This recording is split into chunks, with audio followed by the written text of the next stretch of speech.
in the end, you want all your shows to have that surprise of the first time you watch The Usual Suspects. And at the end of the show, you're like, aha, Kevin Spacey was a rapist all along. This episode is being brought to you by ScriptUp, which are expert story and script consultants. They're listeners of the show, and they reached out to us and demonstrated.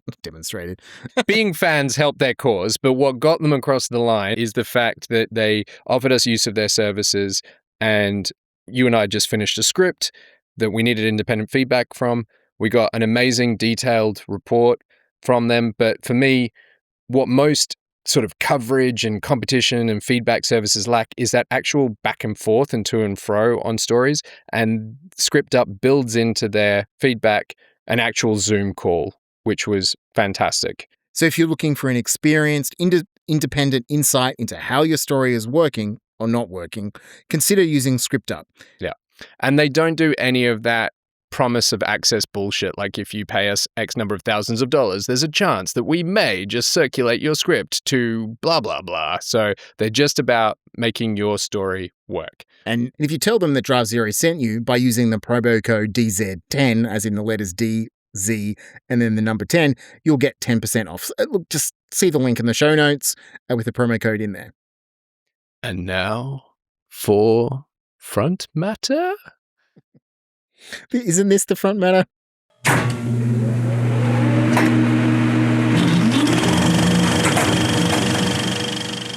Hi, I'm Chas Fisher. And I'm Stu Willis. And welcome to Draft Zero, a podcast where we normally work out what makes great screenplays work. But today, we are trying to work out what tools screenwriters can take from stand-up comedy specials. It's storytellers, stand-up comedians are fantastic storytellers that can hold your attention for an hour and a half, a couple of hours, and we think they've got some great tools to teach us that we can use in our own screenwriting. And we are joined by a wonderful special guest, Alice Fraser, a comedian, podcaster, documentarian, just all-around fantastic human. Welcome to the show, Alice. Hello, thank you for having me. And Chas, what are we going to be looking at? Okay, so we're going to have some discussion around Alice's amazing show, Savage, which is available on Amazon Prime here in Australia, and I presume around the globe.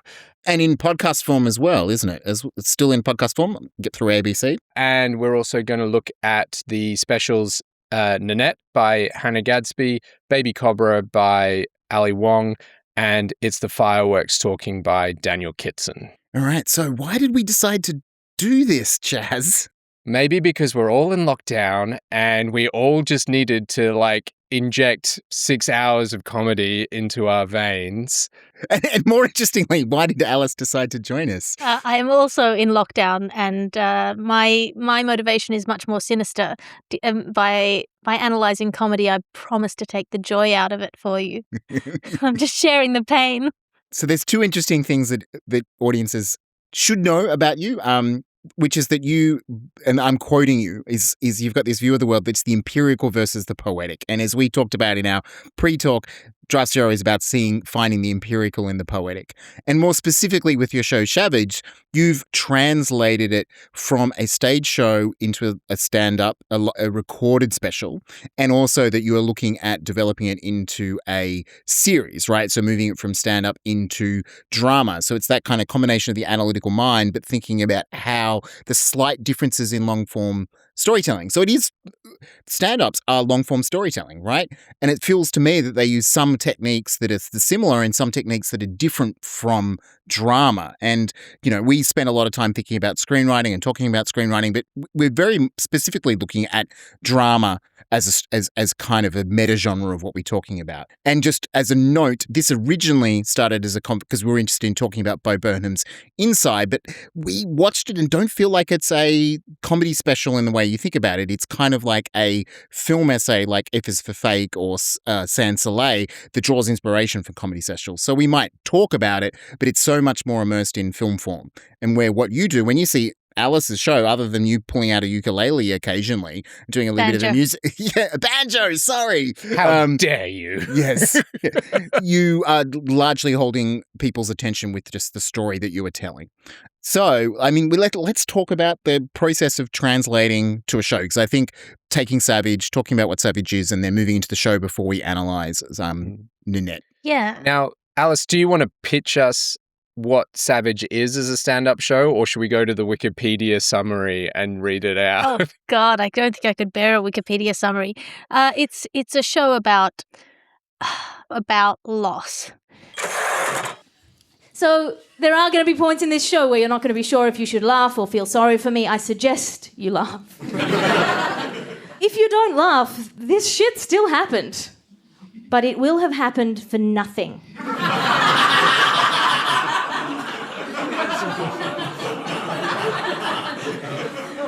And that is on you. I think a lot of people think of it as a show about death, but it's not. It's a show about the slow process of losing someone you love. And for me, there's one important moment in the show that I begin with that I want to bring people to an understanding of the emotional impact of that moment. So I start with the moment, and then I come back to it later with kind of the import. So the whole structure of Savage is kind of your unloaded gun, loaded gun scenario. I repeatedly introduce ideas with low stakes only to bring them back with higher stakes. So I think, is that a summary of a show? I don't know. That's the way I think of the show anyway. And I was just about to give an example from your show, but you have warned me quite fairly that comics hate non-comics repeating a joke back to them and getting it completely wrong. But I'm here to correct you, so it's all right. It's all right. But setups and payoffs is something that we're going to talk about throughout all the shows, but you had what I thought was a throwaway joke about buttholes. That is what is wrong with everything. That we live in a world where everything has to look good and smell good and taste good and not have hair on it. This is the slippery slope that leads to anal bleaching. You know, that's a thing now. It's not just sitting on a lemon. People pay and they've got a Bunnings paint colour chart to figure out what shade. If you take nothing else away from this show, let it be these 3 facts. Buttholes are brown. They are meant to be brown. And we are all going to die. That then suddenly comes back at the end of your show to be hugely painful and poignant and this incredible foreshadowing. And you do bring the buttholes back throughout. It sort of appealed to Chaz's sense of very fecal-orientated humour. Well, yeah, I think I sometimes what I think stand-up is really good for, and there's so many different kinds of stand-up. I should start with that. There's so many different things that you can do with comedy and so many different things that people legitimately do with comedy, from giving just ridiculous relief from the stresses of the world to dealing with quite difficult and complicated ideas. The thing that I quite like doing is reaching for difficult things, really hard things that are hard to grasp or hard to wrap your mind around or even hard to pay attention to because they're emotionally painful, and using comedy to kind of make people open to those ideas. And the reason I called the show Savage is because I feel to a certain extent that's quite a cruel thing to do sometimes, to force people to look at stuff they might not necessarily want to do. And that includes this sort of combination of visceral and brutal humanity and silliness. The butthole is about confronting our deep vulnerability and our humanity and the pain and sort of the horrifying indignities of chronic illness, but also in a way that people can absorb.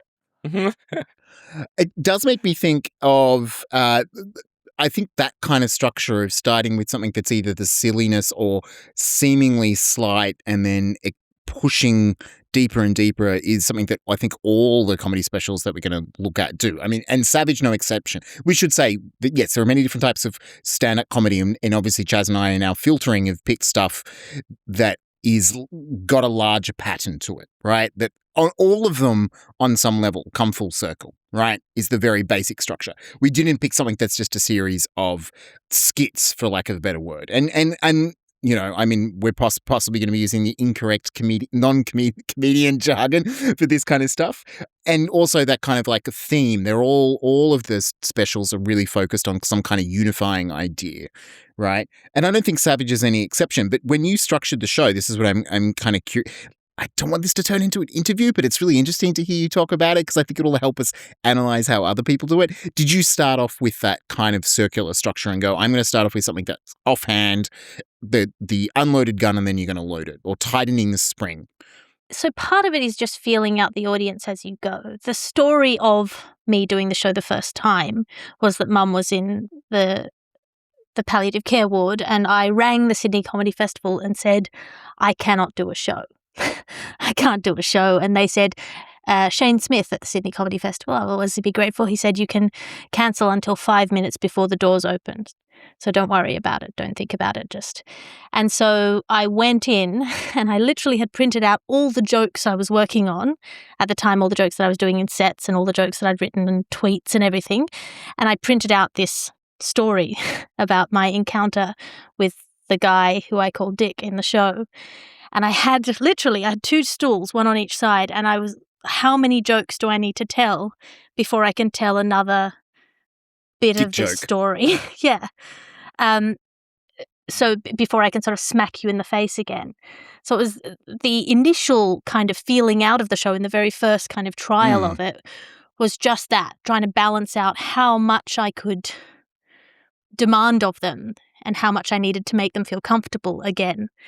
And so that, I think, was the first stage. So I didn't plan it out as having that circular structure, but I realized slowly that if you introduce this idea in a harmless form, then they're willing to swallow it later, when if you presented it raw out front, they would recoil. So that happens repeatedly from the first story I tell about Mark Abercrombie all the way through. You get the idea in a harmless form, and then you get it kind of as a full dose. And I find that quite satisfying as well. I mean, Baby Cobra, I noticed, was doing that. She would almost go for the cliched joke, the obvious joke, and then use that as the way in to kind of push you further and further or deepen the joke. I mean, her purpose seems a little less emotionally driven than what you were doing, but it's that same kind of structural idea, I think. Yes, and interestingly, I think you sort of, as a female comedian on stage, and particularly as an Asian American female comedian on stage, just being on stage and saying anything is a political statement. So the first thing she has to do is just be funny, and that in itself is kind of a political act. I can tell that I'm getting older because now when I see an 18-year-old girl, my automatic thought is, fuck you. So I think the fact that she doesn't then do a kind of an Edinburgh-style show, first of all, she's working in the American format, which is quite different from the English and Australian festival circuit format. I'm going to interrogate you about that because that's interesting, but go on. But yeah, I feel like the story that she's telling is partly told by her presence on stage. And, again, this is where kind of the screenwriting part of it comes in. One of the things you realize when you put something on screen is that there's a story that is told by the picture as well as by the words. And her being visibly pregnant on stage is also telling a story. Just her doing that on stage is telling a story at the same time as all of the jokes that she tells. And very early, Hannah Gadsby in NANETTE brings up the fact that, that she's been mistaken for a man. That's kind of really an early part of her set, is dealing with that kind of visual element, her presence there, her being misgendered. Now, I don't feel comfortable in a small town. I get a bit tense, mainly because I'm in this situation. And in a small town, that's all right from a distance. People are like, oh, good bloke. And then you get a bit closer, and it's like, oh, no, trickster woman, what are you doing? Yes, well, that whole show is sort of about mistaken identities and sort of where things are mistakes and where they're malicious and where they're done purposefully and where they're not done purposefully. and telling half the story versus telling all of the story. So her telling you that she is often mistaken for a man, I think of as a way of introducing that idea of what she is and isn't mistaken for. I'm going to put a pin in that because I do want to come back that when we break down the net. I just think it's just finding these connections now. I want to come back to the format thing, right? Like, because it's not something like it's a format. Okay, of course it's a format, and that's going to be a structural thing. And so I'm going to be particularly thinking about it, like, because we get too often hammered with screenwriting that there's, and you know, now that you may be looking at screenwriting, I know you said you got a master's in narrative rhetoric. Yes. From Cambridge University, yes. But, you know, we've got, like, the hero's journey is a dominant way of telling stories, right, in Western screenwriting. And then there's so many versions of it, whether it's Dan Harmon's Story Circle or Save the Cat, they're all variations of it, right? But what's interesting is when you see different structures, right, and they all serve different purposes. And it's interesting because I think you are perhaps more liberated in stand-up to pursue different things. That, like, what is the difference between, like, an Edinburgh format and a Sydney format and an American format? So the Edinburgh and Australia, kind of the UK and Australia structure of a show is influenced by the festival circuit, which is that you have a 1 hour show, you book these 1 hour slots into the venues because that's the size of slot the venue offers you unless you're a very famous act. So you have an hour to work with and you're competing with, in Edinburgh, 3,000 other shows and you have to be memorable. So an hour of jokes just doesn't cut it. People don't remember you because there's nothing distinctive about you necessarily. But also, in addition, if you're turning over a new hour every year for the festival circuit, you have to turn over a whole new hour. That lends itself more to storytelling than just to joke writing, because joke writing is very, very energy intensive. In America, they're all, or certainly until recently, until the kind of Louis C.K. era, Netflix era, content machine era, their pressure was to make a 5-minute set for television. That you would get a 5-minute set for television, you'd get on Conan or you'd get on late night shows. So what you had was people honing 5 minutes for years, and then maybe 20 minutes, and then that would be their headline set. And they would have that and they would work that and then they would build an hour from these small pieces, which is why American stand-up specials tend to come across as more disconnected, more just jokey bits, 5-minute bits or 10-minute bits, and they might sort of cohere and there might be a structure that emerges or themes that emerge by virtue of what they're interested in as people. But the pressure of the festival circuit is that you have to hold the audience's attention for the hour. And there's a way that audience's energy moves in an hour. Like, there'll be a dip at around 40, 45 minutes. I'm sure if you looked at it, the Bo Burnham Inside special where he accuses the audience of looking at their phones, it's probably roughly at that point, right?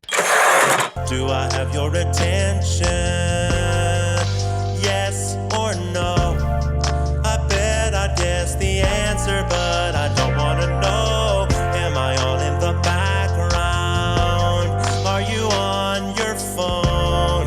I'd ask you what you're watching, but I don't want to know. Yeah, so you need to stick in a song or a big thing or a high energy thing, or you have to have their attention in the first 30 seconds in this way. And these are things that are necessary to control an audience in the room.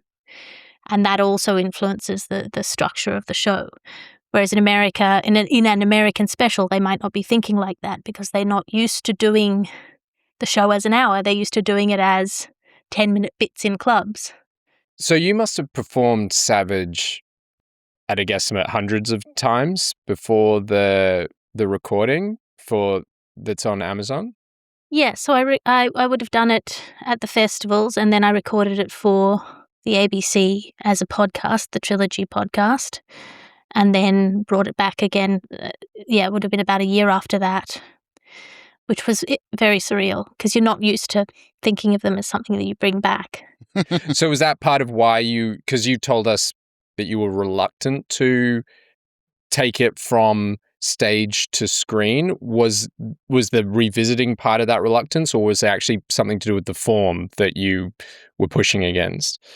There are a couple of different things. First of all, it's a very specific slice of time that show tells, and I didn't want to do it a disservice by not feeling it in the same way anymore.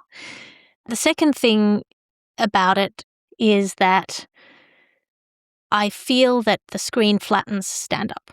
Stand-up is so much, as an art form, about the live art form. It's about the experience of the people in the room. There's a way that audiences laugh that says, oh, we've had too much, or this is too much for us, or we want more of that. And even if you're saying the same words night in and night out, the way you deliver those words might be more intense or more diffident or more self-deprecating or more shy or more questioning, depending on the audience. And Savage is so much about the intimacy of that show because I didn't want it to be misinterpreted. It was such an important story for me to tell that I felt like I had to be in the room to control the room. When I performed it live, I would be on stage as the audience walked in, and I would offer them water or snacks, and I'd be like, this is my space, you're in my space. I'd kind of undermine and reset all of the expectations that you have going into a stand-up show, which is that the stand-up emerges triumphantly to a blare of lights and noise, and you're presented as a kind of a figure. Savage was about that kind of shared humanity, and I was like, how do I do that on a screen? I can't absorb people in my space. I can't control their experience in that way. So a lot of the choices that I discussed with the director and the director of photography were about trying to maintain that intimacy or to give some sort of proxy of it. Other than and we can get into the actual shooting and staging, but did the content of the show change in any way to try and provide that intimacy to an audience sitting on a couch, at home? Yeah, to a certain extent. I cut all the songs Okay. because in the show, in the live show, in the room, there was about 4 songs that were necessary to break tension. But because you can't build tension across the screen in the same way as you can in the room, I didn't need them. That was, I think, the major content change. There was a few things that their lawyers flagged at Amazon Prime. There's a joke I have about Tom Cruise that they said, oh, he's very litigious. So if you do not like action movies, do what I do when I watch action movies. In that sequence where they're running and then they run around the corner of a building. If it's Tom Cruise, it's a very extreme angle because he's got a low center of gravity. And I'm like, you can't libel someone on facts. So yeah, I changed a few jokes. Probably 1 or 2 jokes that I would want people to be in the room for to make sure that they really got it. But yeah, other than that, it's substantively the same. Are we ready to transition super awkwardly into talking about other people's stand-up? It's like Hannah's been... Yes. I just thought we had, in our pre-chat, talking about how the sausage is made, we identified some tools that seem to be common throughout all the 3 different specials that we're going to talk about. And I'm just going to rattle them off now and hope that we get to all of them in some form or another. But theme is, you've spoken about the Edinburgh and the festival model. And I think, theme as much of a story seems to be tying a lot of this material together. Pacing, setups and payoffs. We've already got some great references from your work, Alice. Recontextualization, which I don't know if you listened to script notes, Alice, but they talked about today as backshadowing rather than foreshadowing. A measure of self-awareness, which I do wonder is just whether it's become a mandatory trend in stand-up now that I'll be interested to talk about, but just it would appear to me that, you kind of almost have to comment on who you are as a comic and how you're relating to an audience, and again, sort of tell them how you're making the sausage at the time. And all the different comics that we're about to dive into do that at one point or another. They sort of step back from the material and comment on their craft. They're preemptively, retroactively thinking. Yeah. Shtick in terms of all writing from character and catharsis, which may be tied into theme as well. Yes and no. Okay. Well, yes, but also no. All right. So just a gentle reminder that we're going to do NANETTE, Baby Cobra, and it's the fireworks talking. But Alice, I also don't want to dump you in trouble by we only pick things that we love and want to talk about how they do things well. So I didn't want to like go, oh God, are we going to ruin Alice's career by having her shit on these huge stand-up specials? But yes. It's the Fireworks Talking was the first stand-up show that I saw that really opened up to me what stand-up could be. I had, as I think most people do, a very fixed idea of what stand-up was. And I saw his show in Melbourne in 2007 before I was doing comedy at all. And as he came to the end of the show, I had tears in my eyes, not because the show was particularly sad, but because he had hit every beat perfectly. The rhythm was so perfect and the delivery was so perfect. And in that last 5 minutes, I could feel him bringing these threads together. And I was like, don't fuck it up. Like, just don't fuck it up. And I had tears in my eyes just of the like, don't fuck it up variety. And then he brought it home and it was this immense catharsis just to see him perform that skill in the way that, you know, watching the Olympics at the moment, you see people doing a sport that you have no idea what that sport is, but you can tell which ones are good at it. And so, I wanted us to have a look at that show because it is so, for me, as a very inexperienced, well, at that time, completely unexperienced comedian, it was just such a perfect example of the art form. I definitely want to get into it. I think we'll leave it towards the end because it's going to be something that presumably a lot of people are not familiar with, or they should go and get it on Bandcamp. And I think it'd be really useful because you'll be able to bring all the loose threads together and make the audience cry at the end, breaking down that show for us, right? The perfect podcast. Yeah, that's what we're going to do, but we just make it up on the spot rather than carefully crafted over years. Okay, so NANETTE, which was, I have to say, it was a bit of a phenomenon, right? It felt like it was a genuine, at least in the West, the Anglo-American West anyway, a phenomenon, right? And it kind of really hit a nerve thematically. There is too much hysteria around gender from you gender normals. You're the weirdos. You're a bit hysterical. You're a bit weird. You're a bit uptight. You need to get a grip. You know, you gender normals. Oh. Seriously, calm down, gender normals. Get a grip. No, a man in a dress, that's weird. No, it's not. Do you know what's weird? Pink headbands on bald babies. It felt like it was very much at the right time, and also that it was America's first proper introduction to the Edinburgh format of show, where it isn't just jokes, where there is a heart to it and there is a meaning to it and a story that is brought home and this catharsis at the end that may not be entirely comedic. And she got the credit for that and also the backlash for that from people who were not familiar with that very well-established form of comedy, which is that festival format. Not just the well-established form of storytelling, which is why, like, essentially on some level, we'll break down like the more technical aspects of catharsis later, but on some level, you get to the end of something and you want to know why it's worthwhile, right? Why have I spent an hour listening to you to tell this story? And NANETTE is like, brings that home. You're like, okay, so this is why you have gotten up and spoken to me for an hour, and this is what makes it worthwhile, right? And I think that's something that a lot of people don't actually ask enough of their own work, which is what is that? This is such not the reference, but I'm just going to bring it up because it's the perfect example, which is Wrath of Man, the new Guy Ritchie movie. Chas and I watched it, and the end of it was like, that was really cool. It did a bunch of really cool shit, but the end is just like, yep, it's over now. Go home.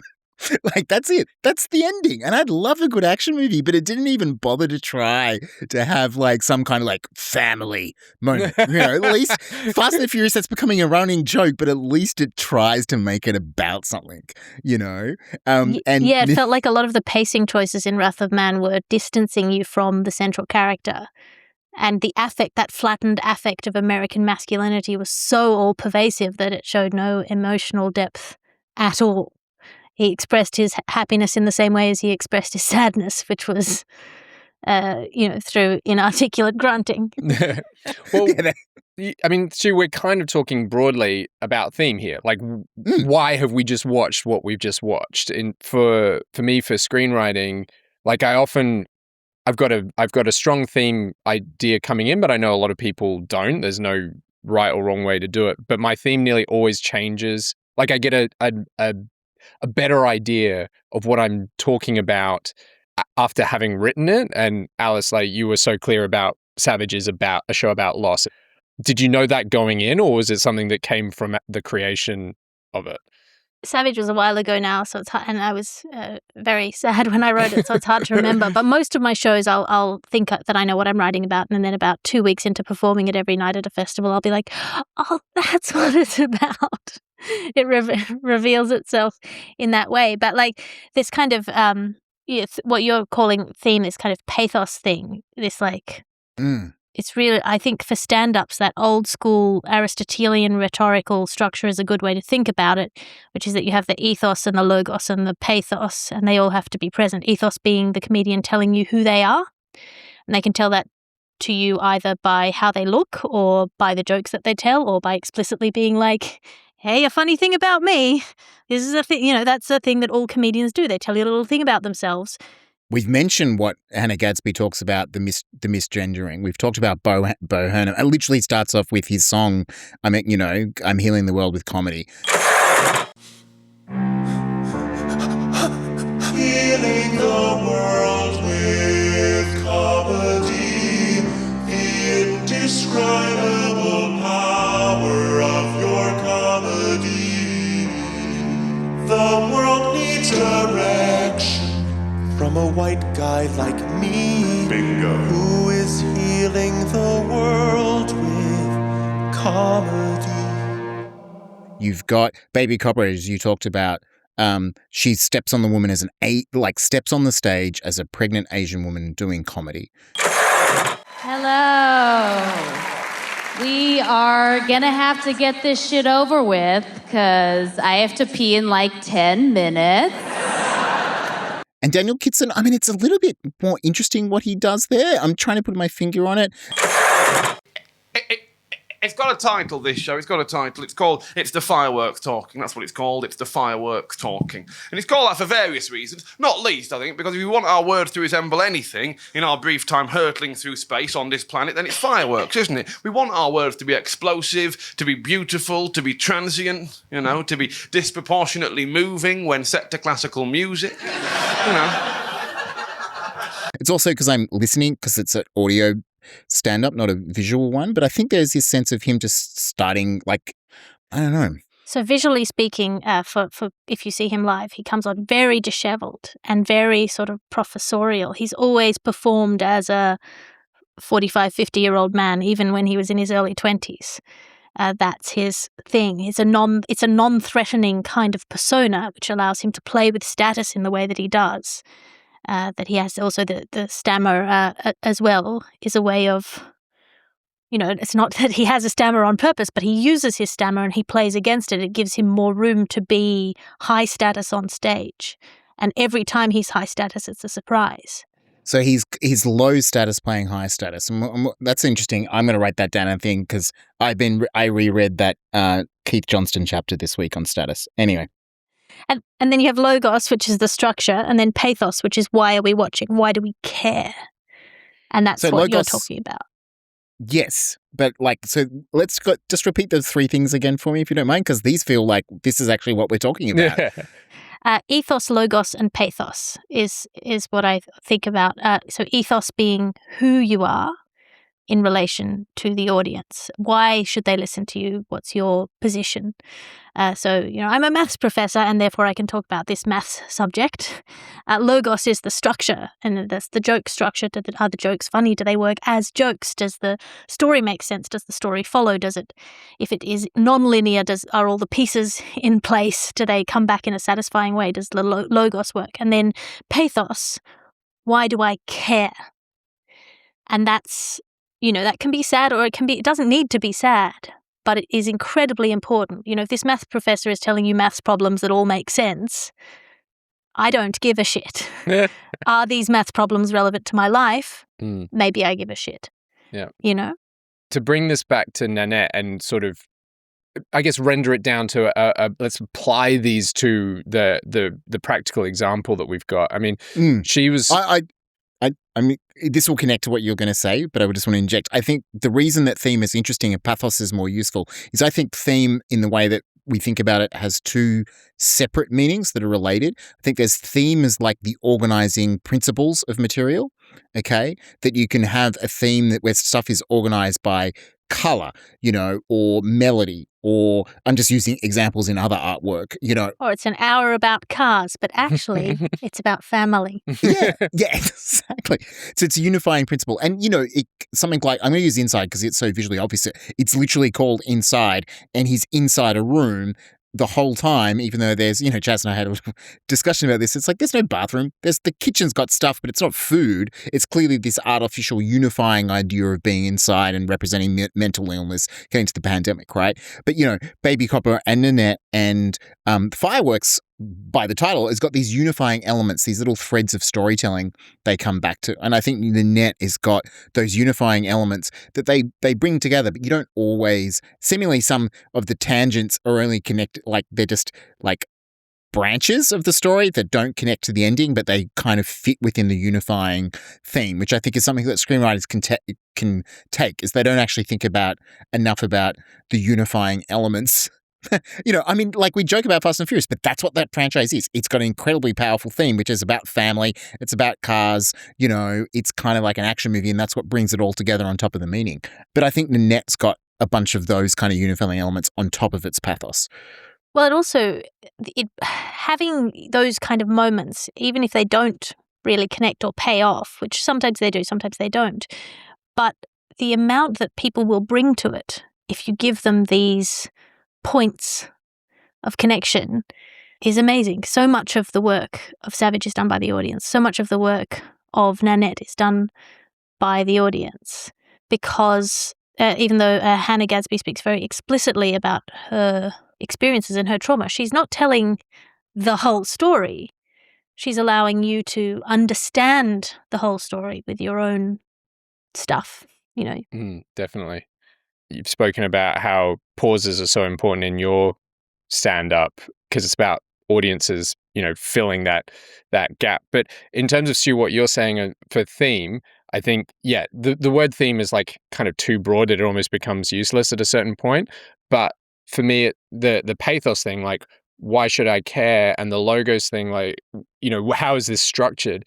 To me, one of my most important things when writing, to have a vague idea of what my theme is I know what doesn't belong in the story. Like, I know what stories or characters or moments I don't want in there. And I imagine with these long stand-up specials, like Stu was saying, there's, lots of tangents and branches, and we can probably come up with examples from all three where they leave the central trunk or the central kind of unifying idea of the special, but, either thematically bring it back through segue or, through transition, or it just always feels of a piece that they got there. You can see kind of how they got off the trunk and then how they get back to the trunk as well. Well, an example in Nanette is the apparent tangent about Picasso. But he did suffer a mental illness. Picasso did. He suffered badly, and it got worse as he got older. Picasso suffered the mental illness of misogyny. Split the room. So that's telling you something about Hannah Gadsby, her interest in art history. So she's revealing something of herself there, and it is also giving you this structural template for what men are forgiven for, and how society forgives men and will tell stories that work in certain people's favors or not in other people's favors. And that is her introducing this theme that comes in importantly towards the end about stories half told and why those stories are half told, who it suits to tell those stories short, and in the way that she then reveals that she has told her story short and her motivations for doing that. I think, we don't want to like retell jokes or necessarily spoil an ending of something because it takes away the power of it a little bit. But here on Draft Zero, we do spoil things like there's no tomorrow.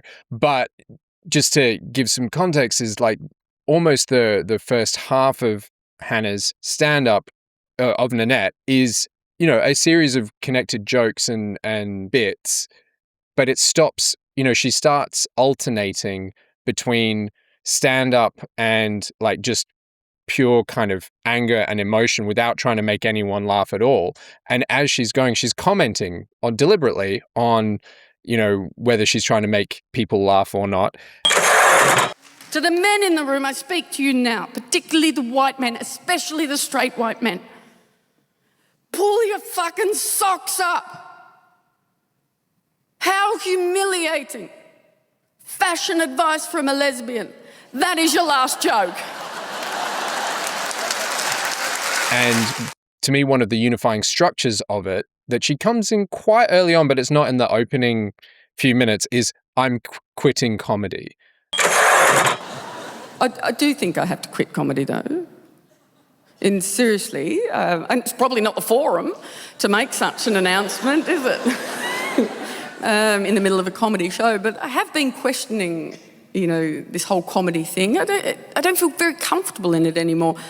For the past year I've been questioning it and reassessing, and I think it's healthy for an adult human to take stock, pause, and reassess.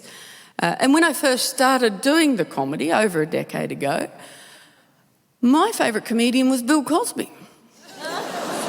And she's described it I heard her on Mike Birbiglia's podcast, Working It Out. She called the structure of NANETTE a fugue, which I had to Google because I didn't know what it was.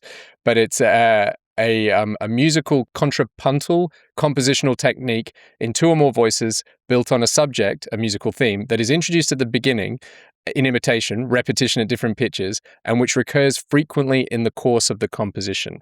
And I think we've got that not just in your show, Alice, but in all three other shows that we've done here. So she tells the same stories and then tells how she's been telling the stories and constantly moving between making the audience laugh and then also like kind of revealing the truth of her own story and being able to not make them laugh. And at the same time telling the audience when and why she's making them laugh or not, which is incredible. Yes, she introduces the structure of the whole in miniature, which is the telling of a joke and then the telling of why she's not going to tell that joke anymore.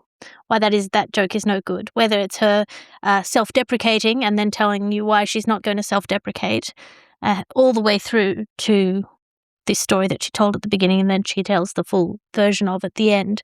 Her kind of underlying artistic thesis, and I'm never sure if she believes this or not, is that comedy is not a complete story. But I think by comedy she means a joke. A joke, she says, is just two parts. It's a setup and a punchline.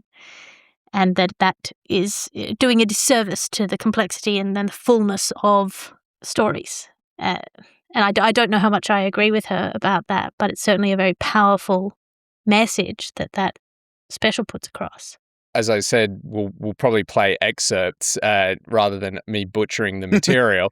But you could say the material so we can laugh at you and then we can replace it with an excerpt if you want. Well, how she tells the joke of her mother, of coming out to her mother, and her mother's response, and then recontextualizes that later by retelling the story and then like saying this is what our relationship is now, and deliberately doesn't tell a punchline on that true moment. I looked at my mum in that moment and I thought, how did that happen? How did my mum get to be the hero of my story?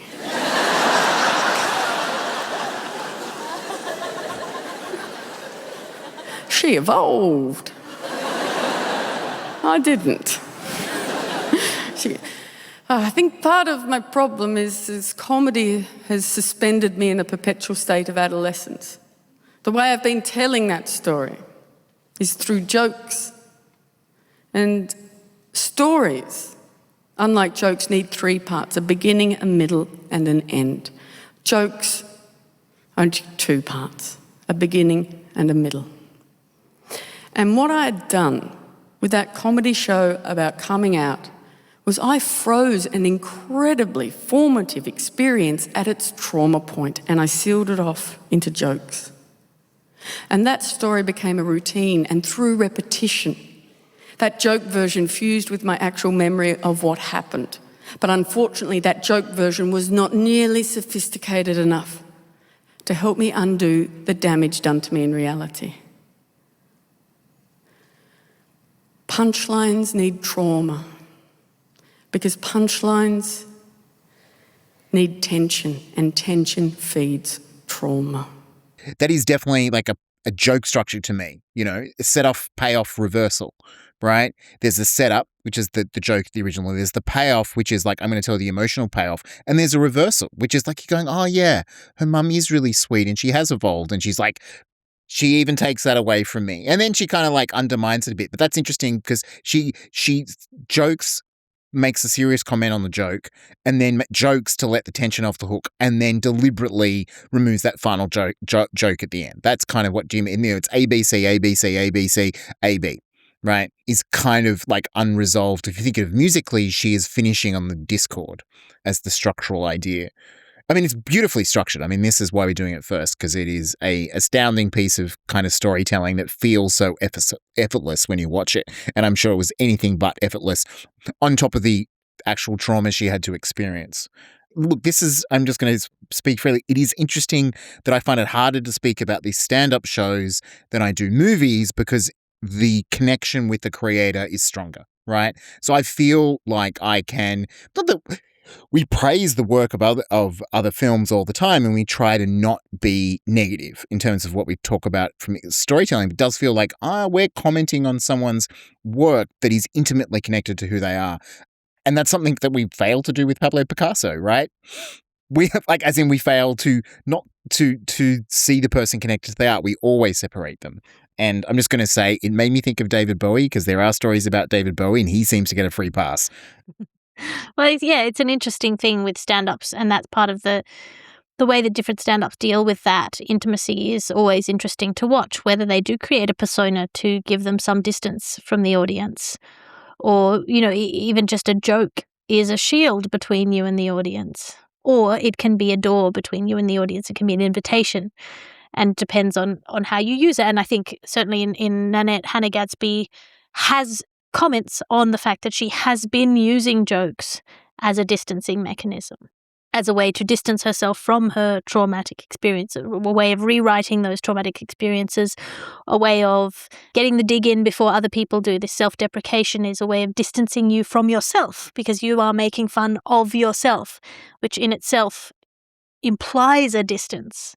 It implies that you're outside yourself and you can make fun of yourself. So there are different ways that you can use a joke, structurally speaking.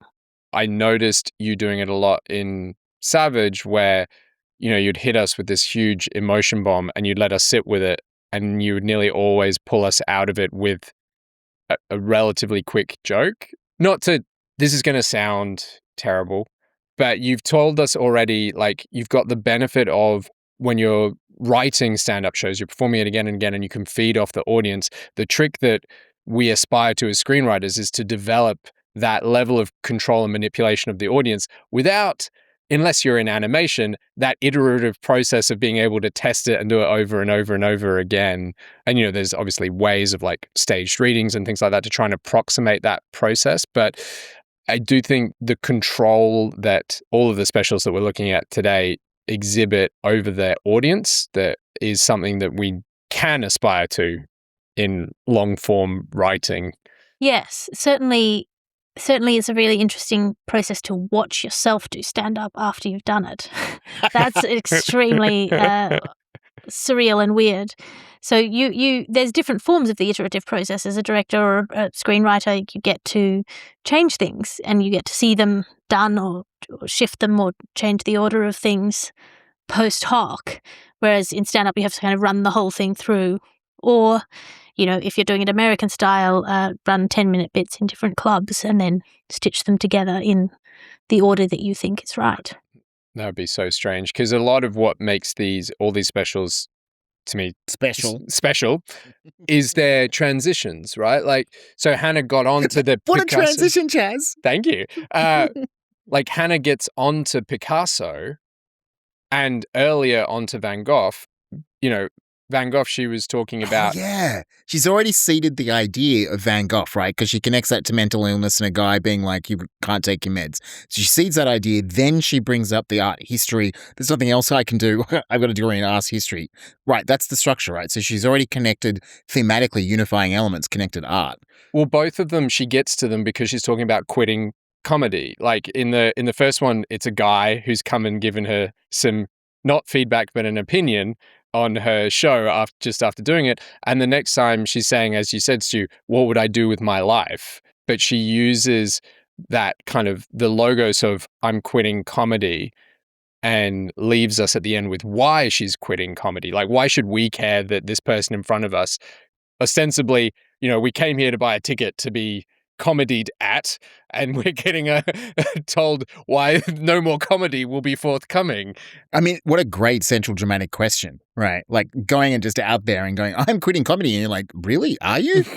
Look, you check your watch, like at the end of this show? Like you said, Stu, like foreshadowing. I mean, this isn't even foreshadowing. A central dramatic question isn't foreshadowing. It's telling, it's posing a question, in the audience's mind. But Alice, you did this as well in your show. You told the audience the experience that they're going to have right at the beginning, in a way, is kind of setting them up and preparing them for it. Yes. The central question is, what is comedy for? Is it for taking our eyes away from difficult things, or is it for dealing with difficult things? Can you do comedy about things that are very sad? ? And then I hope that I answer that in the course of the show. It's a yes. Doesn't stop them. It doesn't stop them being sad. And Inside is very clearly sets it up with like its song.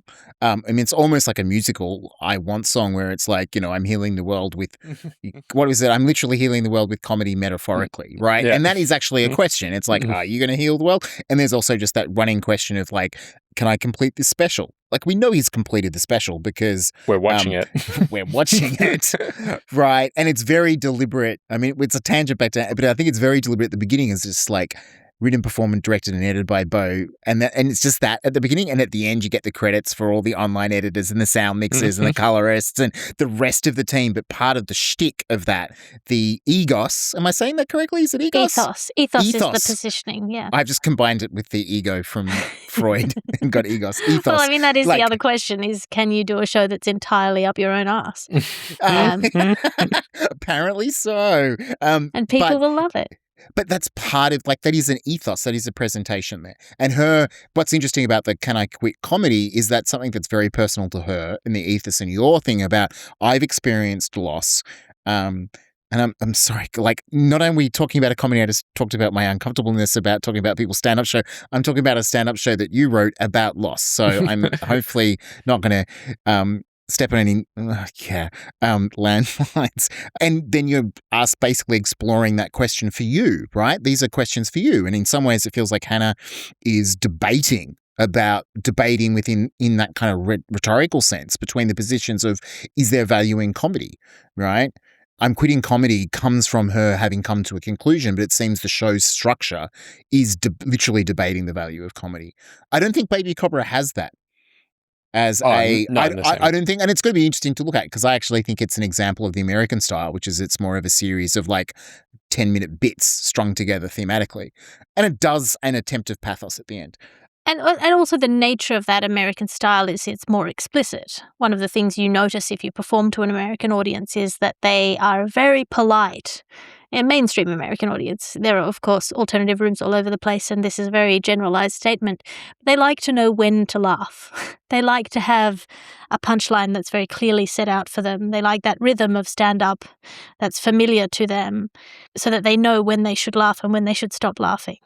And that's different in the UK and different in Australia again. I think that coming back to storytelling, because I've been thinking about this recently with Turning Points, right? And one of the dilemma of having all our screenwriting education focused on like the hero's journey, right, in various forms. And you see this criticism around like Marvel films, and you watch all these video essays on YouTube, and they pick a film like that we love, Manchester by the Seaside, and they sit there and criticize it because it's missing these structural elements that come from the book, right? And you're like, you are missing this incredibly powerful story about fucking grief, right? Because it doesn't adhere to this structure that you're expecting. So you end up creating this feedback loop because people are taught to like this structure. It's like Pavlov's dog, right? And then because then something doesn't have that structure, they find it really frustrating. So I did a reading of a pilot episode of the show that I'm basing off Savage with a number of actors, and sorry to bring it back to my own experience here, but it was fascinating listening to the actors afterwards. I asked for notes and what they'd gotten from it and all of that, and specifically the young men actors in the room were like, what's her arc? What's her journey?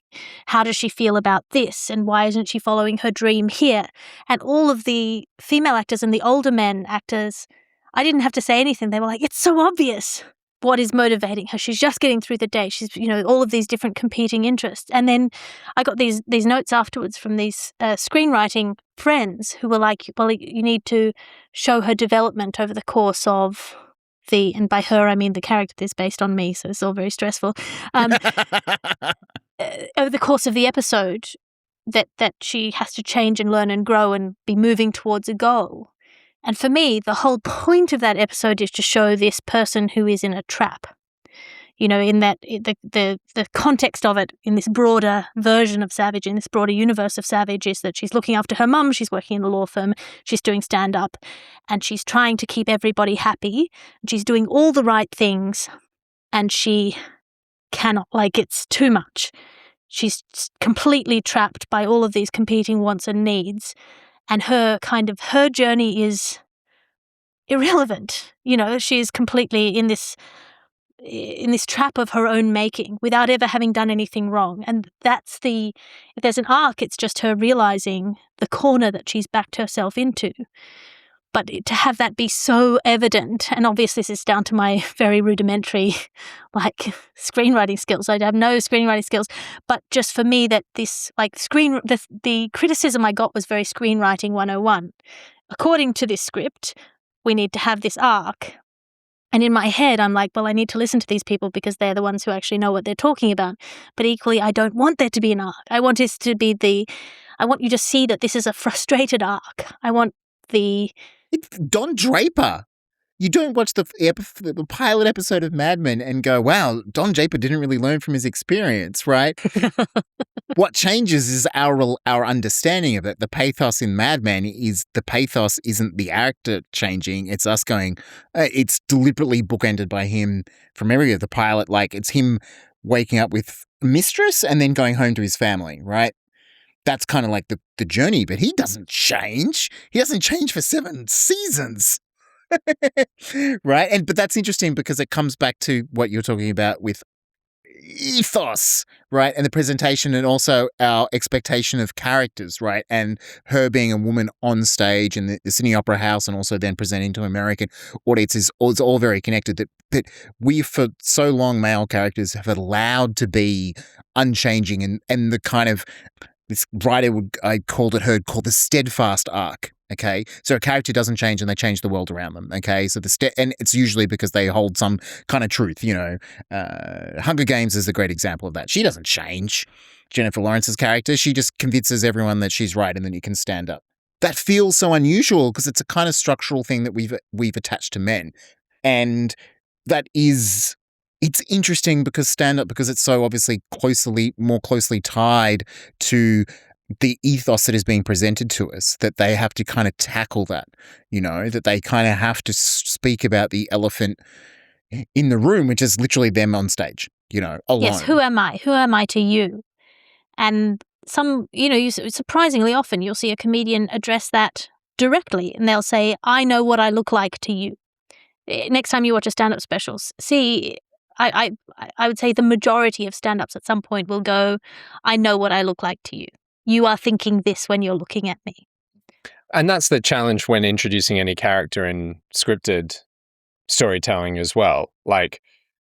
How do we want the audience to react to that character? Are they aware of how they come across or not? Do they revel in it? Is it a choice? All those kind of things. So I want to get to the catharsis moment, right? Because I think it is definitely in Nanette. So my memory of our episode of catharsis, but I didn't revisit it because I was lazy and I was still preparing the homework for this episode, is that it was this idea, the beats of catharsis, from what I remember, is that there's this moment of discombobulation, right? Something that seemingly came out of nowhere that threw us back to the beginning of the film, of the story, and that caused a moment of self-reflection on the audience, and then that is connected to the reflection of the character, right? So the character, or is it more that that makes the character reflect and then we connect with them? I can't remember the exact order of beats. From my memory, like there's a setback happens, like as you say, like a discombobulation, and then the character has a realization, and then you're kind of prompting, and look, Alice, with your masters in rhetoric and telling us about Aristotle, you probably got this at your fingertips. But then the audience is thrown back to the beginning of the film or the story, so that they go, what we're about to see is what this has all been about. And these are the specific techniques that allows the structural stuff that allows this to happen. And I think what Hannah Gadsby does is that, I can't remember the exact moment, but when she transitions, it's the story about the guy and her being assaulted. That's when it really goes to the next level, right? When she talks about, I was nearly killed by someone, and she goes like, haha, and he laughed at me because he called her a faggot and realized. And then she tells the rest of that story. And that to me is the final, like, it's becoming more serious. You know, the structure of the show is it becomes less joke-sappy. You know, she tells joke, then it's joke, serious, joke, serious, joke serious, then it's just more and more serious, right? And she goes into that moment and it forces us to reflect on the very beginning and what is it all about. And it kind of brings everything together. And as you say, we might self-reflect, because her talking about it, you know, I start thinking about her being in Tasmania and her mum, and I think about Nanette. She said, like, she never explains who Nanette was, but you get this sense it might be connected to the story at the end. And all those things bring the feels together. And I'm not just using feels, I mean, sounds so flippant given what she's talking about, but it's literally making me feel and reflect on what I've been watching and listening to. So that is the process of catharsis, which is more often associated with tragedy than with comedy. It's that you, in its very most basic form, you attach the audience to the characters. You invest the audience in the process of the character. So the crisis of the character becomes a proxy for the crises of the audience. And then the resolution of that crisis is cathartic for the audience because they have attached to the character.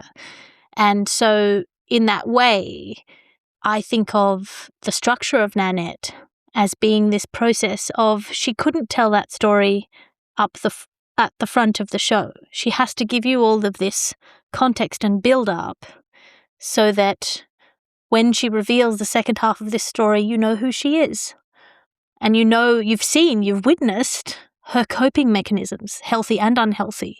You've witnessed what it's done to her character and to her anger. It provides a kind of a retrospective context for all of this anger that has been peeping throughout. And all of a sudden this anger is so justified by that final story. It reframes all of the moments before that were deliberately not comedy, and it justifies them in a very satisfying way. And it allows us to leave, even though we're not left with a happy comedy jaunt out of the auditorium, we're not left with baggage. Like, she does deliberately provide us as an audience with catharsis so that we can reflect on it. Like, we're not leaving burdened. But all the specials do it, and your work as well, Alice, like, they all very deliberately throw the audience back as they're wrapping up to what they've started with. Baby Cobra, as much as it is more of like the American style, a collection of bits, there is an organizing structure to it, which is all about nearly all of the material that she's chosen to keep in there is about her relationship with her now husband as she's talking. I grew up a lot this past year. This past year, I also got married. Yeah. to a man who now has HPV. Very lucky guy. He gave me something. I gave him something that will also last forever. And I don't want to ruin it because it's like the whole thing is like a setup. The whole organizing structure is a setup for a gag at the end. But it is the organizing principle is all about her relationship. And she goes at various points retelling all the beats of their relationship to just keep orienting us. And then at the end, you know, that retelling of that whole thing is a joke. Now, I wouldn't say it's catharsis at that point because it's not about us having an emotional experience. It is really just a joke at the end, but it is using that tool of throwing us back to the beginning to go like, this is what this was all about. Yes, it's structural resolution to things that didn't necessarily look like they were purposive at the time. And I think what's interesting about Inside is it does coming back to I know you're trying to set up to Baby Cobra, and I want to find a way to come back to Nanette, and I'm going to do that via Inside. Bo keeps on intercutting the musical numbers with the shots of him alone in the room, right? And that is exactly like Hannah Gadsby punctuating her jokes with a serious moment, and then he just brings it back at the end by the show ending with him watching himself projected trapped in the house, right? It's very kind of performance arty by the end. You know, I was like, oh, this reminds me of Sheila Booth watching whatever it was, 3 days of Sheila Booth or whatever that weird thing. But it's the same kind of structure, right? And sometimes it's introducing the bum note or whatever it is. God, that's such a weird expression. But the moment of contrast that then you can bring it together. You know, it is the fugue kind of structure, right? And I think that's a really interesting structural position. I wanted to come back to Hannah Gadsby because not only is she meta about her process of writing the show, she's meta about the structure, this idea that I'm the master of tension. All this is about tension, this tension, and then I resolve the tension. Jokes are the half the story. And we've talked about that briefly, but I think it'd be interesting holding on to that idea because it's something that we do talk about in screenwriting. We've got a 3.5-hour podcast about questions in sequences, right? That films ask a question and then they answer the question, and that often the answer prompts a new question. Well, certainly with Gadsby, in that way of she's doing this as meta-commentary on society as well. The reflection is both inwards and outwards in that she's saying, I'm the master of tension release. I build the tension, I release the tension. She's also commenting on the ways in which, and this is one of the reasons why the special hit so hard at the time that it was released, that she's commenting on the ways in which women are held responsible for making things okay, even when those things are things that have happened to them. And every woman has experienced that, where something has happened to you and you tell someone, even in the process of telling someone, oh, this person did this thing to me, and then you go, I'm fine, I'm fine, it's okay. And you have to make it all right all of a sudden because female anger and female pain is seen as inappropriate or uncomfortable in ways that we are not equipped as a society to properly deal with. And so her refusal at the end, even if it is just an artistic refusal to resolve that tension, as you say, she does, it is a satisfying show, so she does in some way resolve the tension, but her express refusal to resolve that tension is a comment on this kind of call to action that the show makes of stop making it all right, stop only telling the funny half of the story, stop. Or I'm going to stop doing that. And as the audience attached to her story, we think, well, we will also stop doing that. And it is, I think, part of the reason the show made people uncomfortable and they were not happy with, or more specifically, the reason that people did not like the show is because it set out to make them feel uncomfortable and they did not like sitting in their discomfort, right? And so they're looking for a way out because and it ends with her going home with tea, which I love. She looks so happy and she's got these dogs and it's like she's dropped this truth bomb and then she is detaching and we are seeing her in we're getting access to her private life, you know, and that is an interesting framing device. Which, yeah, is also a statement and comment about trauma, but, you know, that women who tell their traumatic stories are not obliged then to be constantly in a state of suffering. You don't have to be the martyr. I'm going to awkwardly transition now to Baby Cobra unless there's any other conversation about Nanette, because there's this idea that you brought up about women, because she uses this just a little bit about bossy, and that we call women bossy, and bossy as being bad. So that feels like this connection to what Alice Wong is doing, because she does that really dirty comedy, and it's coming out of a pregnant Asian woman, and that is definitely meant to be a contrast, in the same way that Hannah Gadsby was commenting on about angry white men can be so like they're allowed to be angry comedians. I do it, and I'm no longer a comedian, right? Seems to be something that she's saying. And then Alice Wong's embracing that kind of American style dirty humor, and it's coming out of someone that we normally wouldn't, or I wouldn't, and this is revealing my prejudice. I think it's just Ali Wong. Oh, it is Ali Wong. You're correct. I'm Alice.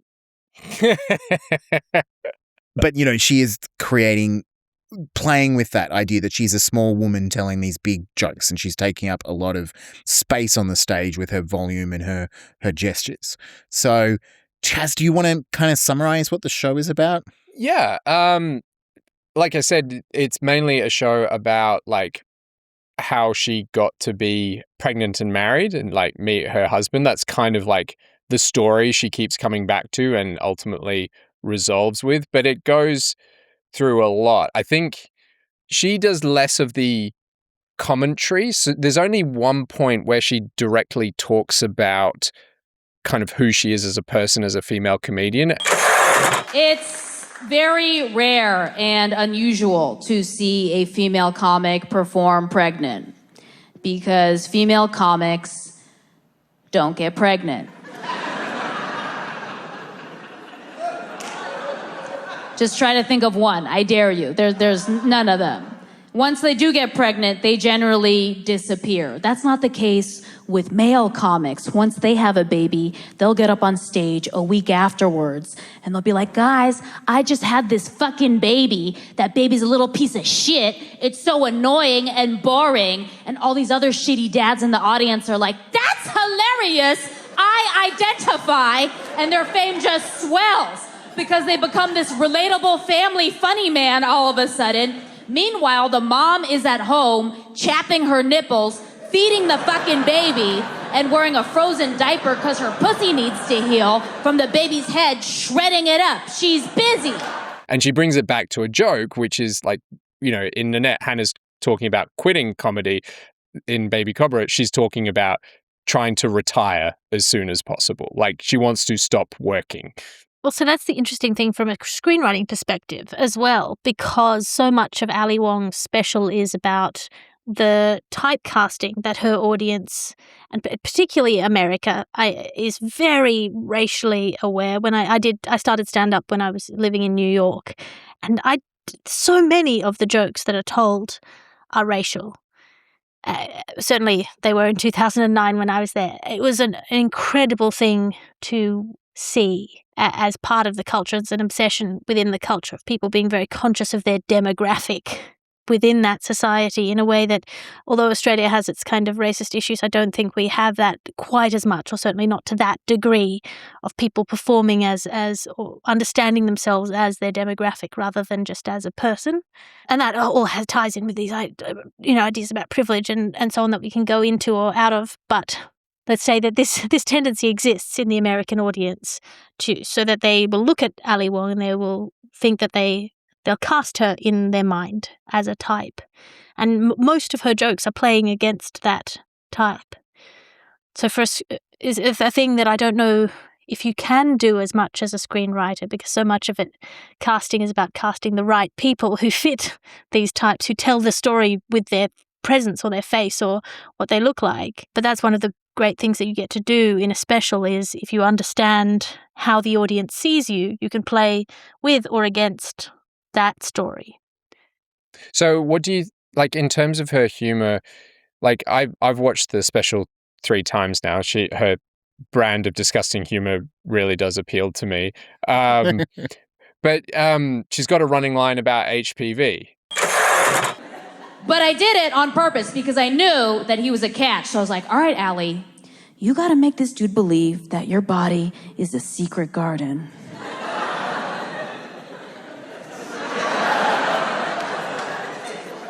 When really it's a public park.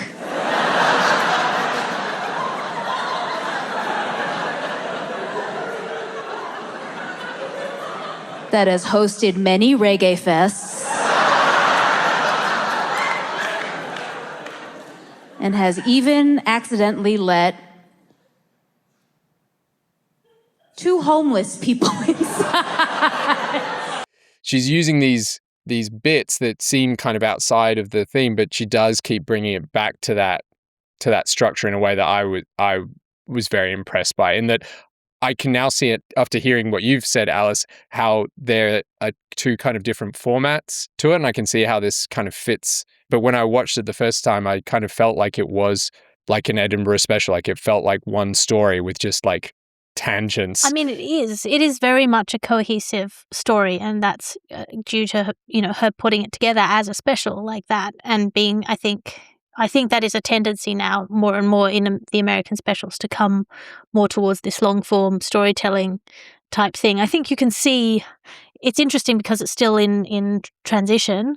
You can see where the bits are club bits and where the bits are deliberately written to be interstitial or storytelling or connecting tissue. But she is such a consistent performer and her voice is so clear that it all works cohesively to tell the story that she is telling, which is about how women should be, how relationships should be, what women should be interested in. The idea that all you want is to get married and have kids and, retire. And she's simultaneously telling that story and going against that story. The one bit where it felt really transgressive for me was none of the actual body humor. It was her bit around housewives and feminism. I think feminism is the worst thing that ever happened to women. Our job used to be no job. We had it so good. We could have done the smart thing, which would have been to continue playing dumb for the next century and be like, we're dumb women. We don't know how to do anything. So I guess we better just stay at home all day and eat snacks and watch Ellen. And I was just like sitting there like laughing, but also like, am I allowed to laugh at this? And that was something that got passed around, like either as viral marketing or because people took it without context. Because I think the recontextualization she does at the end, the punchline, is to make you recontextualize everything that she's just said, right? It's not an emotional one, but it's a intellectual kind of reversal at the very end of the special. I do want to kind of like dive a little bit deep because it also connects to the rhythm, right? The club bit versus the storytelling bit. Because for some reason, the way I would describe the rhythm of the Ali Wong special is it's a lot more like super fast jazz. It reminds me of like Jimmy Smith, feels like it's really fast and they just riff on this idea and they go, we're just going to explore this idea. And then it comes back to the drum beat and then it goes on this other like solo and it comes back. But whereas the Hannah Gadsby is a little bit more symphonic, right? Yeah. Like it's a fugue. Like maybe you've got it in my head because you've described it as a fugue, and I'm like, she described it as a fugue. I didn't even know what the word fugue was, so just it's cast me in my mind back when I studied music composition and wanted to be a composer, and that structural stuff. And Ali Wong feels more like she's just riffing on an idea and explores it, and she introduces like a simple joke, right? And then she kind of builds on the joke and builds on the joke, which is building the tension. She's tightening the spring to come or as she's loading the gun, but I think maybe now as I think about it, it's like you crank it tighter and tighter. So you take something simple and then turns it into the disgusting joke, right? And then pushes it into uncomfortable territory. I'm sure that bit, I would be surprised if that bit about feminism is halfway through the show or close to 40 minutes when people are getting restless and she's actually playing with the rhythm of it there by pushing people into a place where they're either like, oh yeah, or like, I can't believe she's saying this. Probably is at that point to re-energize people. So what is the kind of difference between the club stuff and the kind of written stuff, Alice, that you can kind of feel? Because you're the expert here in terms of, and you're going to have an instinctive reaction to that stuff. I would find it difficult to describe it unless we were sitting in front of it watching it.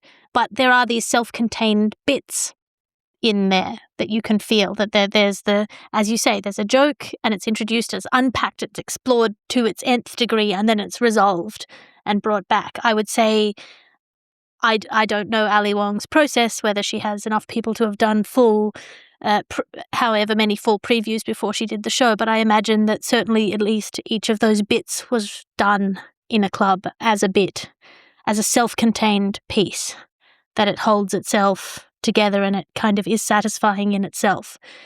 And then all those are put all next to one another, and then there's these interstitial bits that connect them. I'll be like, look at that fucking housewife not doing anything. Look at that housewife just walking around all day, getting massages in her Lululemon pants. I'm like, that bitch is a genius. She's not a housewife, she's retired. I do write for Fresh Off the Boat on ABC. Yeah, it's a great show. I love it a lot. I love my coworkers. It's a great writing staff. And in terms of day jobs, it's probably one of the best you could ask for. But I still gotta work at an office. Yeah, I think it's Robert Bresson who was like, a movie is 3 good scenes and no bad ones. It's like maybe a comedy show is 3 good bits and no bad ones. Well, yeah, I think I would say the bits where she returns to the reprise are the connective tissue, and then the bits where she's exploring a joke are the more clubby bits. Okay, so you've just used a rhetorical term here, and this is great because this is cool. Like reprise, what are you talking about by reprise? I'm talking about returning to the theme, reprising or repeating the chorus. Yeah, which is about when she met her husband. Would you see that as one of them, or is it the public? Absolutely. Yeah. That's the skeleton of the show. That's the bit that all the other things are attached to. Don't try to tell me to get my shit together when I heard you not have your shit together. My father-in-law had this huge sit down with me and my husband recently. And he was like, hey, I want to talk to you guys about money. You guys need to make a lot more money if you want to provide your children with the same kind of privileged childhood that you guys had. I was like, why are you telling me this shit? I should not be a part of this conversation. You tell your son that. Don't you understand that I trapped your son for his earning potential? And by returning to that central theme, she makes those bits relevant, which they might not otherwise be, but she ties them back in. It makes the audience think they're relevant and look for ways for them to be relevant, which is a structure you can use in a feature. I mean, a lot of features people you can write stuff that's really episodic, which may be an epic. Or sequence-based. Yes. So you can have stuff that, I mean, and we've talked about it, the Pixar stuff is very sequence-based, right? And they'll do, here's the horror sequence, here's the heist sequence. They do really genre-driven sequences. And yet, because they're really thematically driven, they can kind of get away with stuff that's quite episodic in some ways, right? Like literally changing genres in the middle of the film. And I guess I haven't seen the new Fast and the Furious because it could be such a good counterpoint because it just stitches like there's an action, or The Rock. We watched that for our lockdown movie, and it's just like, why is this car chase in here? It's literally the equivalent of a bit, right? It's like, we need to do this cool thing, and we'll just connect it to the main trunk of the story, and people will just go with it. I mean, the thing that I've always loved about the Fast and the Furious series is the car choreography. Because I was always a big Hong Kong action movie fan for the fight choreography and the way that they can tell the stories with this camera, cinematography and the movement of the cars, and you follow the narrative, even though it's just cars driving presumably fast. I don't know. Yeah. I mean, the other thing is the kind of transitions that she uses, right? Because I think, and if we can kind of, if there's any observations, that would be fantastic. Otherwise, it's like, yeah, it does this thing. Yes, it does it very well. Cool. Obviously, if she's doing that kind of like, here's the main theme, the trunk, and then we're doing these little bits that are branching off and we're kind of connecting in. Or that she's building, I guess it's more specifically the bits. The bits feel like she's transitioning, right? They got really tight transitions between ideas. There was one where, like, in terms of transitions, the one that really stood out to me as being bit driven is she had resolved a bit and there was a big laugh, and then she comes in with, so I'm pregnant, and there's no connective tissue whatsoever. So it was clear like one section finished and another section started. And the reason why that jumped out at me is it was one of the few moments where it felt like that, like of that American style. Like I'm moving from one section into another one and I'm, almost starting from scratch, as it were. Yeah. And again, I'm purely speculating on her methodology, but I can imagine her walking on stage at Caroline's in New York and going, "So I'm pregnant," and getting that big laugh at the beginning of a set and doing the rest of that bit as her set.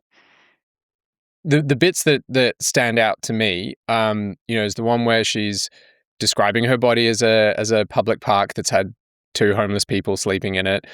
And then she riffs on that to tell a story about the time she's met a homeless person. Yeah. So building on that idea.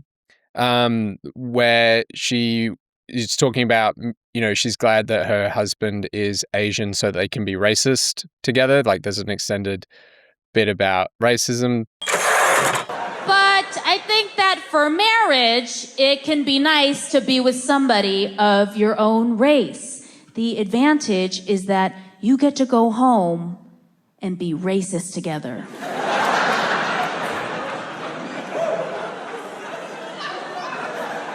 You get to say whatever you like. You don't gotta explain shit. My husband, half Filipino, half Japanese. I'm half Chinese and half Vietnamese. And we spend 100% of our time shitting on Korean people. It's amazing. She's got a whole lot of stuff with her mum. And then leading up to the end, so after the housewife bit, which I think you're right, Stu, I think she's deliberately placed that very transgressive, awkward section, around that lull, because then she starts talking, almost like workplace observational humor. She starts talking about her job as a writer on Fresh Off the Boat. Which undermines this very story because she's talking about how the dream of women, and you're like, wow, you are a really important, you're telling a story about Asian Americans. You're a writer in that. Like, that's incredibly empowering. And she places it specifically after the story where she says that feminism is the worst thing that happened to women. Well, I feel I almost have to undermine the joke at the end because the punchline, I'm not going to say what the punchline is, but the punchline is that she is working, right? Like that's the recontextualization of the whole bit about, she's looking to retire, she's looking to not work anymore. And, the punchline is she has a job. She doesn't just have a job, is that she's successful at it and she's got economic independence. Yes, and I think that's one of the... So with Ali Wong's special, I think one of the interesting things she plays with is honesty and truth, because she says these really transgressive things and you're never sure if she means them. And often she is talking against these narratives. You just said she's very happy that her husband is Asian so they can be racist together. That is an example of she's playing against an assumption that the audience has, which is that Asian people have racism at them, they don't put racism out. So the joke is not the joke that you think it is necessarily. It's not the joke that's on the surface. It's also playing with a kind of these currents that are working in society around her. So where she appears to be being very, very explicit and aggressive, I think often she's being quite subversive. Stu and I have been debating what is theme for a while now, and we actually had a reader of one of our most recent scripts kind of question the theme of the script because the lead character's arc didn't dramatize what the movie was about.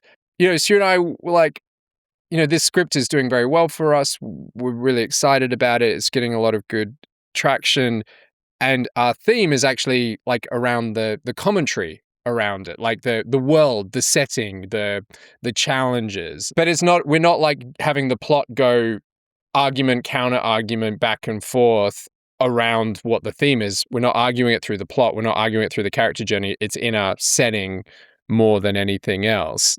And are you saying that's like Ali Wong? I think so. Like it's like the way she goes about her comedy is the ethos for her and the logos is kind of more strong in her stuff than the pathos, in contrast to NANETTE. She is very self-aware. She is very conscious of the narratives that are being brought onto her by her audience, and she is using those what the audience has brought in. She's using that as part of the material that she's playing with and playing against, and so there's these two stories that are happening at the same time, and this constant question of whether she means what she's saying. She's casting herself as the villain or the anti-hero, but as you've seen in this kind of modern trend for anti-hero movies, the audience sympathizes with her and empathizes with her. She's literally calling herself the baby Cobra. I just kind of realized, I was like, what's that got to do with anything? Now I'm like, oh, this is free contextualizing. Nice. So yeah, she's playing with that, and even within that, with the kind of ideas of agency for women and for Asian women and for pregnant women, and the ideas of sexuality. Just even wearing leopard print, a tight leopard print bodycon dress while pregnant is a statement. It tells a story and it tells a counter story at the same time. I see that as very much part of the show, how she's chosen to dress. Yeah. The tension of the show, coming back to Hannah's thing, she's creating a tension that she's cutting, and she literally cuts it at the end. But it is interesting that you're talking about, like, Hannah's got this misidentity as a structural element, and you've been talking about the truth and the honesty as this structural element. And I think it's interesting because what we didn't do in our script is that we had all this social commentary, but that commentary didn't actually appear in the final scene.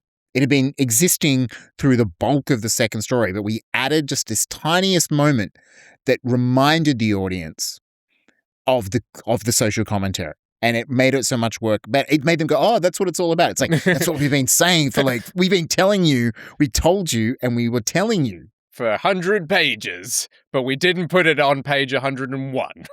It's that idea. You tell people what you're going to tell them, then you tell them, and then you tell them what you just told them. And it's like, that's what we didn't do. We didn't tell them what we just told them. It's the Betty Crocker cake mix situation, I think, is the real question for all art creation, maybe. Well, okay, I like this, go on. So the original Betty Crocker cake mix was just powdered cake mix, and you added water, and it was very unpopular because at that time housewives were mostly making things from scratch, and this convenience it felt too impersonal. So then they took out an egg from the recipe and the powder, so you add water and an egg. And all of a sudden it becomes this best-selling product that is still immensely popular today.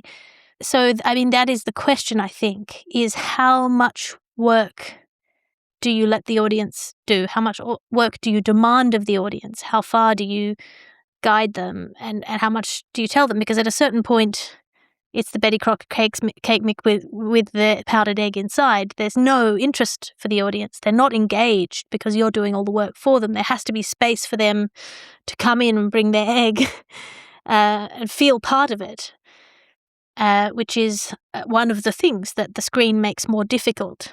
That intimacy of it, them being in the room, it's very easy to make them feel like they are necessary for the journey of the show. They are compulsory for the journey of the show. If they don't laugh, the show doesn't work. Whereas you can't pretend that with an audience that is not present temporarily in the room. So you have to find ways to give that proxy, whether it's by making space in the show, whether it's through the use of camera angles and lighting, choices that you make, ways that you break up narratives that they might be bringing in, that you let them do some of the work. Yeah. That's a constant tension in all screenwriting, is like, how on the nose should this dialogue be? Do I have to say it? Can we have it in the script for the reader so the reader gets it, but we know it's going to be cut in the edit later because audiences will get it when two people are performing it? It's that constant tension. So that is huge in terms of transferring Savage to the screen because I am used to saying all the things with my mouth. Can you... it feels like it's all the rage, even though it's at least 500 years old. Can you use soliloquies like Fleabag?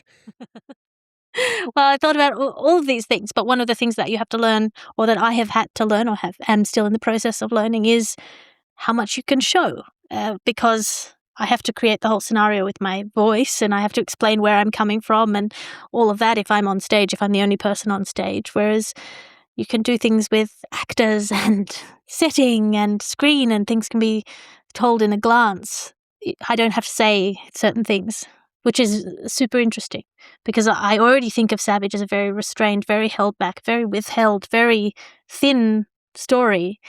And so at the same time as I'm building this kind of visual world and this performance world and all these characters and everything, which feels like adding a lot, there's also all this verbiage that I have to take away, or that I can take away, that I should be taking away. So it isn't just somebody saying, hello, I am a stand-up comedian.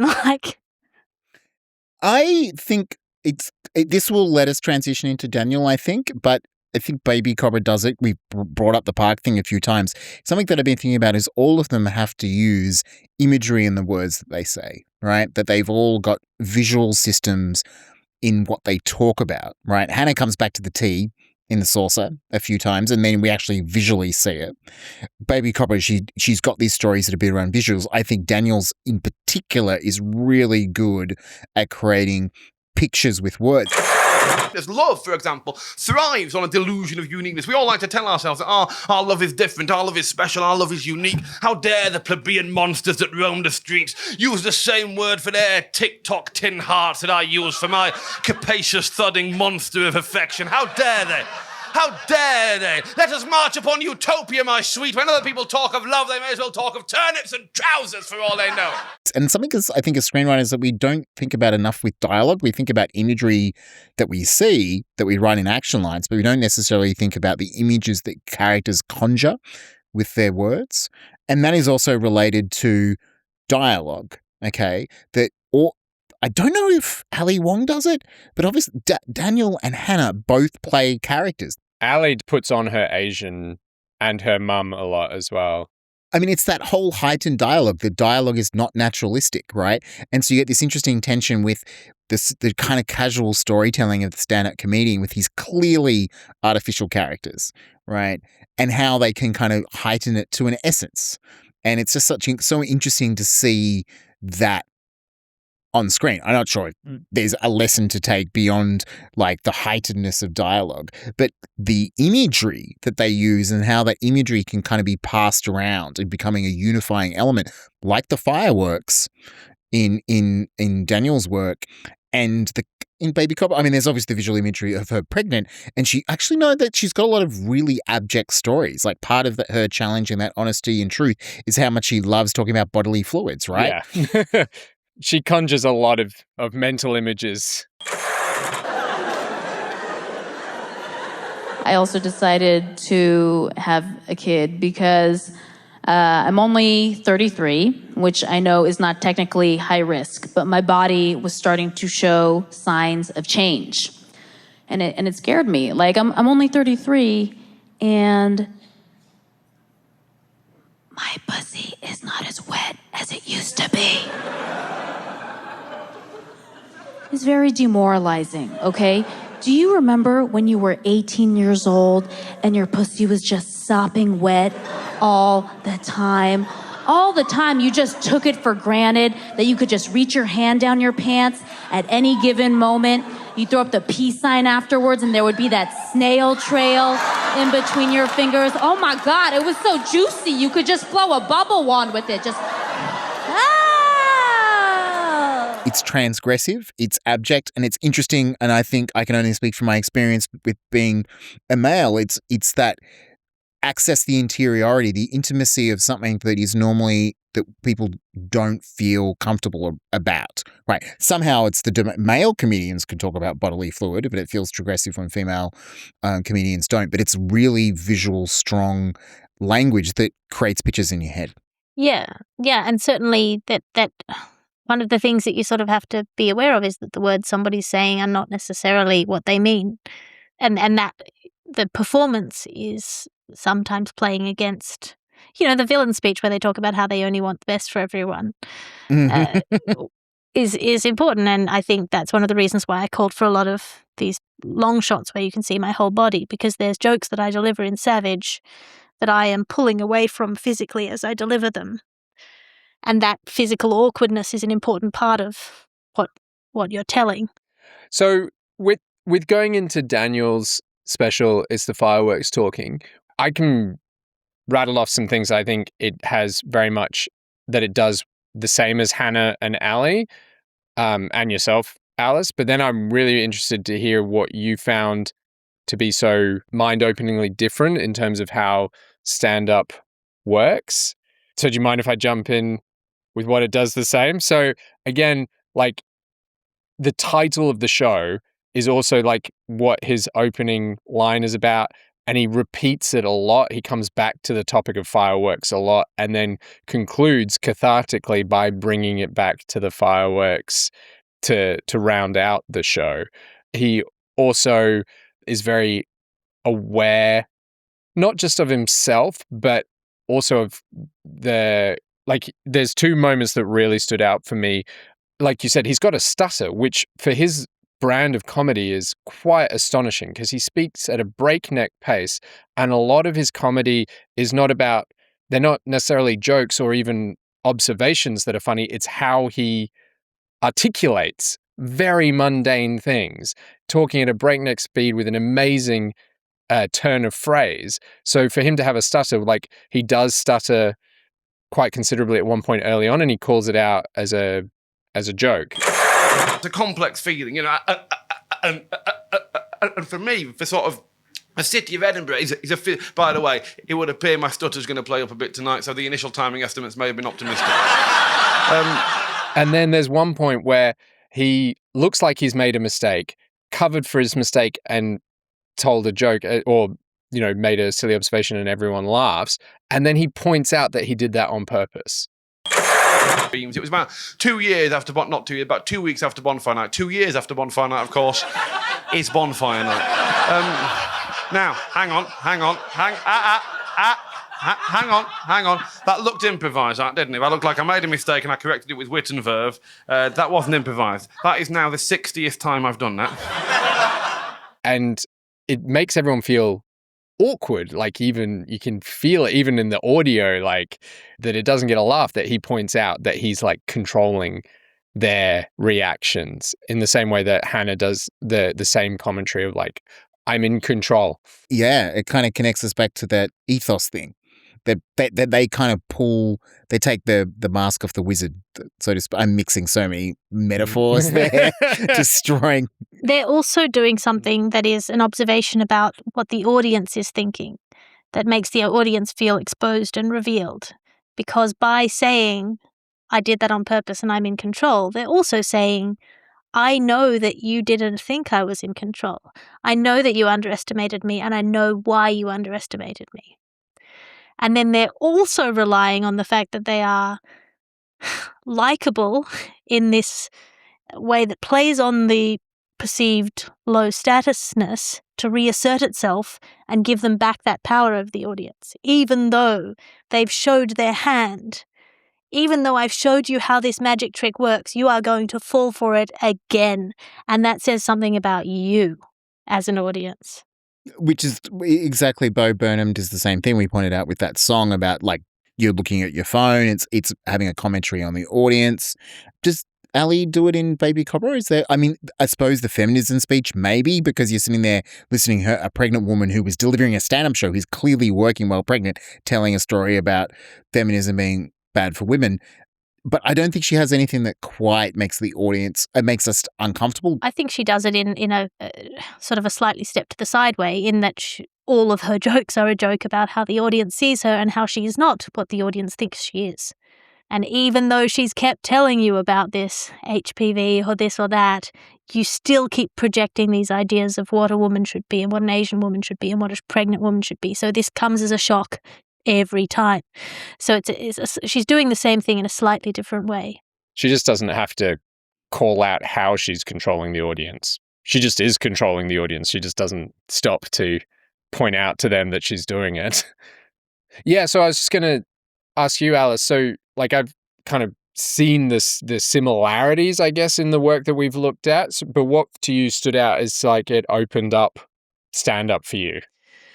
Well, for me, I think I hadn't been exposed to a lot of stand-up. I had some pretty basic ideas of what stand-up was, which was club sets where men tell dick jokes, you know, that I hadn't until that point seen stand-up that was even trying to be art, that was trying to talk about something in a beautiful way, that was trying to elicit emotions other than shock and laughter, that was trying to really do this thing that Daniel Kitson has been so influential for, which is tell these beautiful stories that aren't about him necessarily. They're about the human experience, and that they make the audience feel more human, which is kind of my project in all the work that I do. Is I want people to feel more human and be more conscious of the humanity of the people around them.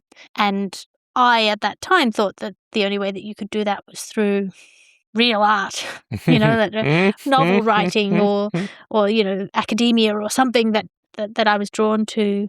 And genuinely, as an influential moment in my own life, watching that show was like, oh, this is a really interesting way to move people and change the way that not change what they think, but change the way that they think. That's why you're so keen for us to look at it. And I think what is interesting is that he tells anecdotes, but like you, the anecdotes aren't focused on him. He introduces characters. He kind of seemingly adopts their voice, but is able to effortlessly move between him as the character and him as an observer. But he's also aware of his position as an observer.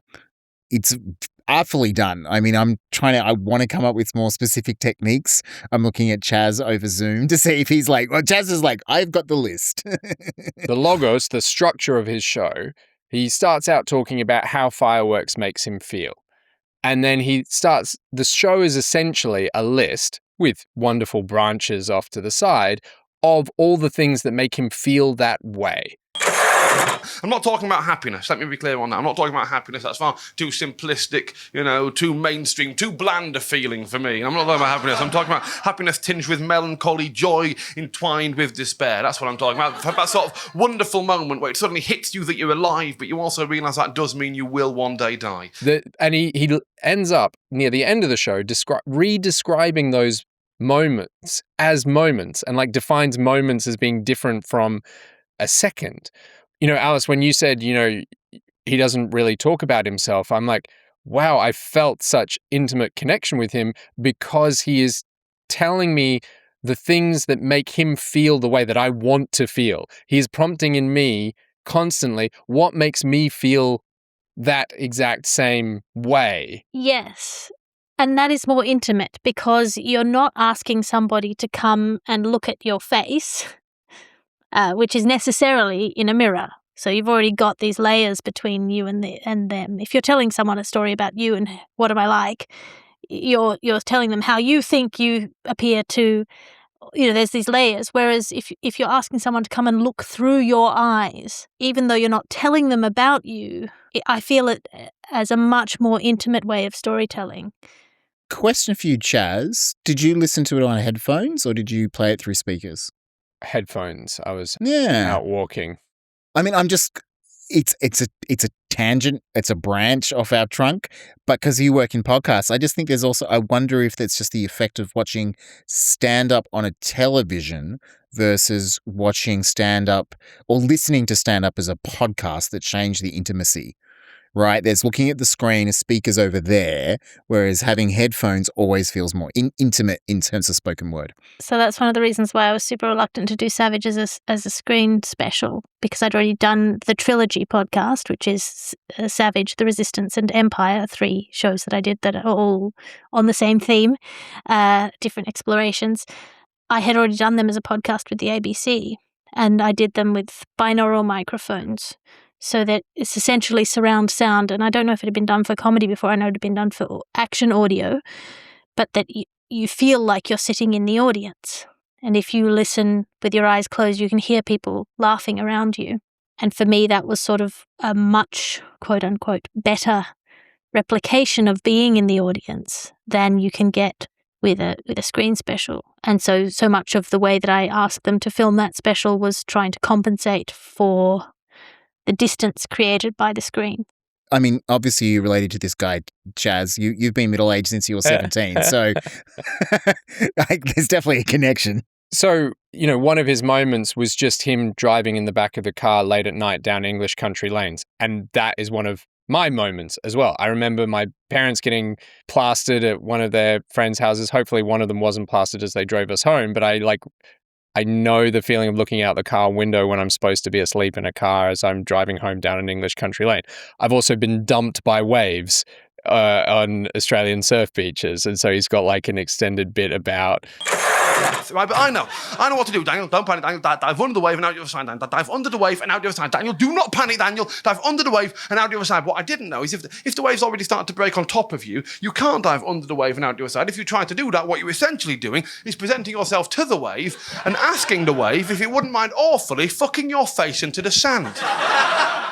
It comes back to his dad that he's tying it back to, but it's also about like mortality and, you know, being aware of your own existence and things like that. So maybe it is just my personal experience of relating to him. His choice of language also in terms of advice for screenwriters is like color grading. The language that he uses and the height of the language that he uses, the elaborateness of the language that he chooses in each scene shades the scene. So he can tell a knockabout joke with quite simple vocabulary, then those are the jokes that come across as like he's your mate in the pub, which you've commented on. There's also these incredibly elaborately worded, beautiful word pictures of the experience of, for example, seeing fireworks or being at night in the car of your parents, going home knowing that you ought to be asleep. And I'd forgotten that, but there's a bit that I have in Empire, which is the third in my trilogy, where I talk about pretending to be asleep so your parents carry you out of the car. I think that's such a human experience. Well, I mean, going to Daniel's special, like he's clearly got a structure, like he brings us back to it, but it doesn't feel like it feels essential for that catharsis you have at the end, because it is just building and building on that emotion to then pull it off at the end. But it doesn't feel essential to his skill set to maintaining my interest over an hour. He could just talk at me about a series of unrelated, unstructured things in his amazing turn of phrase, and I would be engaged the entire time.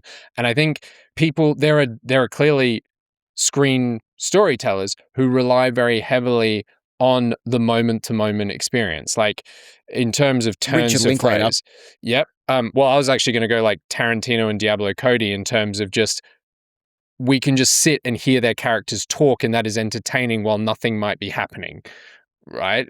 Which is not to say they're not masters of what is also happening in the background, but they've got that tool set of just turns of phrase. But you said Richard Linklater, Stu? So he keeps you engaged moment to moment. Yeah. I mean, what do you think is keeping you engaged in before sunrise? Oh, yeah. Yeah. You know, and most of his films are those kinds of moment by moment people being like, they're all seemingly anecdotes connected by this thread, right? In his film. Oh, do you disagree, Alice? No, so this is just a side of what might seem like a complete side tangent. It was a piece of advice that I got about satirical comedy by Benedict Hardy, who was at that point directing the Arts Review and is now quite a famous Hollywood actor. But he said about doing political sketches that even if people don't get the joke, it still has to be funny. So say, for example, if I'm to tell a joke about what happened in the news today, even if people don't know that news story, the joke still has to work. So there has to be some rhythm to it, some pace to it, or something about the way that you deliver it, or something about the containing within it the seeds of its own logic, that it will work even if you haven't watched the news today. So either you can do it in the setup, you can explain the story in the setup, or it has to be about the way that you deliver it and your tone of voice or your turn of phrase that makes it funny. Yeah. Oh, he is a master of humor through just language. Like he turns nothing into laughs. Like in terms of the thing that he's talking about isn't funny. Yeah, that is he's so good at words that he creates these pictures. And even if you had never gone home in your parents' car pretending to be asleep, you would understand that experience and it would be heartwarming and it would make you feel this nostalgia because it's so imbued in the language and as I say, the sort of the tone, the vocabulary and the tone is this color grading that conveys the mood. So is there anything technical that he's doing in terms of the language? We're talking about word pictures, so he's obviously using strong imagery, but there is anything more technical, anything rhythmic, anything structural in the kind of sentences? Is he using mirrored structures? Is he using building structures where, you take that idea and you build on that, it's a house, a big house, it's a big bright. I'm just making that up in the spot. I'm trying to give structural exampling. He's using very specific and precise language, where in vernacular speech you might use an approximation or a more common word just to be more comfortable, or because you can't reach for the word in the moment. He is using the exact right word. He won't say a screwdriver. He would say exactly which screwdriver it was. It's a Phillips head, or it's a. It's this microscopic in terms of what he's doing. It's a very close focus on the specifics of each scene that make it seem. Like if you're thinking in filmic terms, it's hyper-realized, it's hyper-focused, it's almost slow motion, it's very intense. And that specificity of language and the rapidity with which he delivers it, the smoothness with which he delivers it, gives you this feeling of intensity and hyper reality. And it's a very arresting way of using words. It's the fireworks talking. He's even got a moment where he calls out, like... Occasionally, during the course of the show, I will lend voice to your collective internal monologue, and when I do that, I may insert words you wouldn't ordinarily have conversational access to, like folly. Right? You're very welcome. Thank you, Daniel. That's remarkably perspicacious of you. Yes. How typical of an audience to slightly misuse the word perspicacious. Yeah, he does draw attention to the thing that he's doing. Yeah, so again, you can say, I picked up a screwdriver and screwed in the screw, or you can say, I picked up a 7.5-inch Phillips head screwdriver with a black and white striped handle, and it becomes a completely different scene. It's almost like what ASMR, but with like word pictures.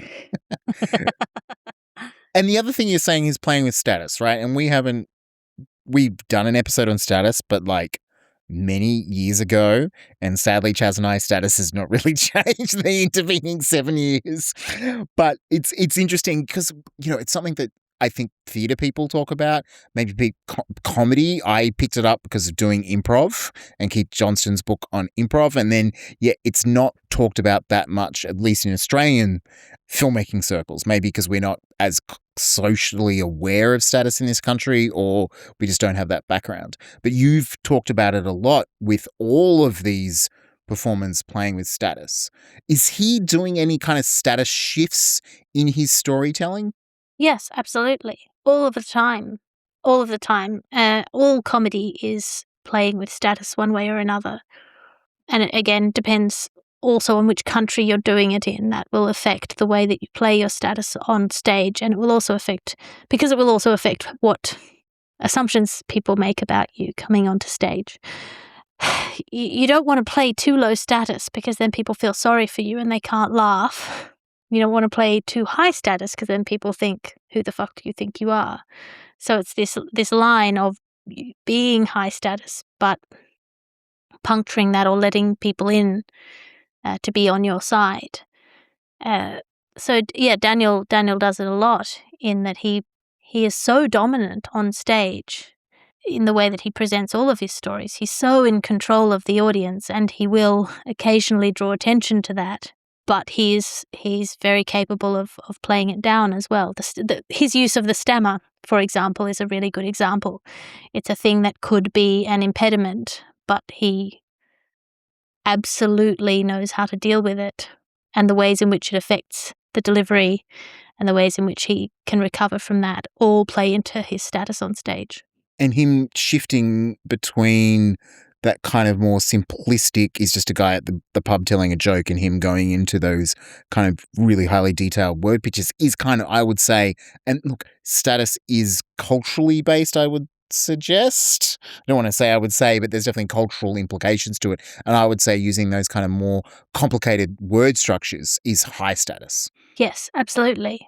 like we've talked about status not just in like status shifts and how that can like drive energy into a scene by like changing status, but you know, as Stephen Cleary has talked about it in our dialogue thing, like different people will talk in different ways to other characters depending whether they're feeling high status or low status in relation to them. So just an awareness of that in any kind of scene writing will make the scene inherently more interesting and make your characters feel more individuated. You can absolutely change how a character, if a character is a villain or a hero, by bringing in someone higher status or lower status than them and having the way that they interact with that new person change. So you can have someone who's seemingly lovely and then they treat a serving person badly and you know they're a villain. Equally, you know, you can have somebody who seems in control and is very reassuring and comforting, and then someone comes in who's higher status than them and you see them behaving as a sycophant and you immediately lose respect and they can never regain that status. And you can do that in stand-up all the time, in everything. And in fact, some of the kind of shifts in character voiceover, like I'm just thinking about like casting our mind back to Hannah, when she plays those characters, there's a status shift in the characters. But in all the debate about homosexuality, no one ever really talked about the lesbians. Do you know? Like, it's all the gay men. They're the problem. Anal sex, that's when the devil will get you. But lesbians, they're like, no. What even are they? What they do, they really? You know, she is doing these shifts of people and the way that then she is interacting with the world, I guess. And then by definition, by telling the story, you are automatically the most high status person in it because you're the one who has the control of the story. Yeah, and I was thinking about that with ethos, coming back to what, because we talked about it before, but let's come back to it. Like Daniel's ethos, if he is kind of being a documentarian, telling these other people, anecdotes mostly focused on other people, how is he positioning himself as the framing device? What is his voice on these moments? Is it this hyper real, there's that great line. Increasingly, as human beings, we're disengaged from the moment, from the actual moment of our own lives. We live retrospectively or aspirationally, or increasingly for me, preemptively retrospectively. That's a new thing. Quite often I'll find myself in a situation, not engaging with the situation, but already planning how well it's going to work in anecdote form. That is no way to live your life. How is he positioning himself as the storyteller? Look, I don't want to speak for Daniel. I could ask I mean, him. sorry, I'm not talking about this on a process level. I'm looking at it as the text. And this makes it hard because it's stand-up. But really, what I'm interested in is how the text presents itself. In that show, specifically in the fireworks show, it's him, or I feel that his ethos is he's going through a scrapbook that he's found in an old bookshelf and you're looking over his shoulder.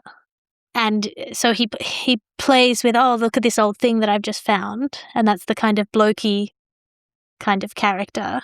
And then he draws you into it. And then he becomes this kind of archivist of human experience who's revealing these things to you in this like slightly melancholy, slightly nostalgic way.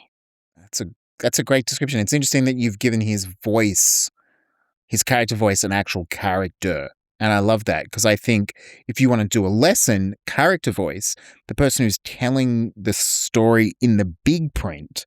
So there's with character voice, there's how the story is told, capital structural stuff, but there's also the voice in terms of how it's being told just in the in-between, in the big print. And just thinking of that as having a character is useful. And having met Shane Black after being such a fan of his scripts and the kind of like asides with him, it's like that's obviously a bit of a persona, right? He's literally putting on a persona in the scripts that he writes, you know, being that kind of like he is playing the character of the smart-ass detective, the noir detective in the scripts that he writes.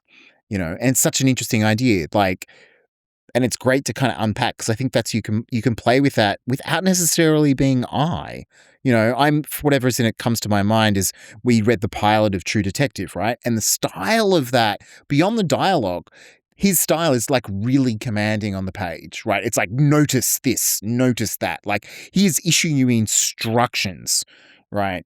And it's got a personality to it that he's like, you could describe as a character in the same way. It's like, oh, it's an archivalist. And I think if you want to look at a script from the perspective of who is the character that is actually writing the words, I think that could actually be really helpful in terms of character voice. Is there anything else you kind of wanted to say about Daniel? Anything that he's doing? We've talked about status word pictures, transitions. I mean, the transitions just seem with all of them, it's like they have an idea and then they just take one step beyond the idea. I mean... Yes, I think in the way that you do a show, if you've done it a number of times, everything follows naturally.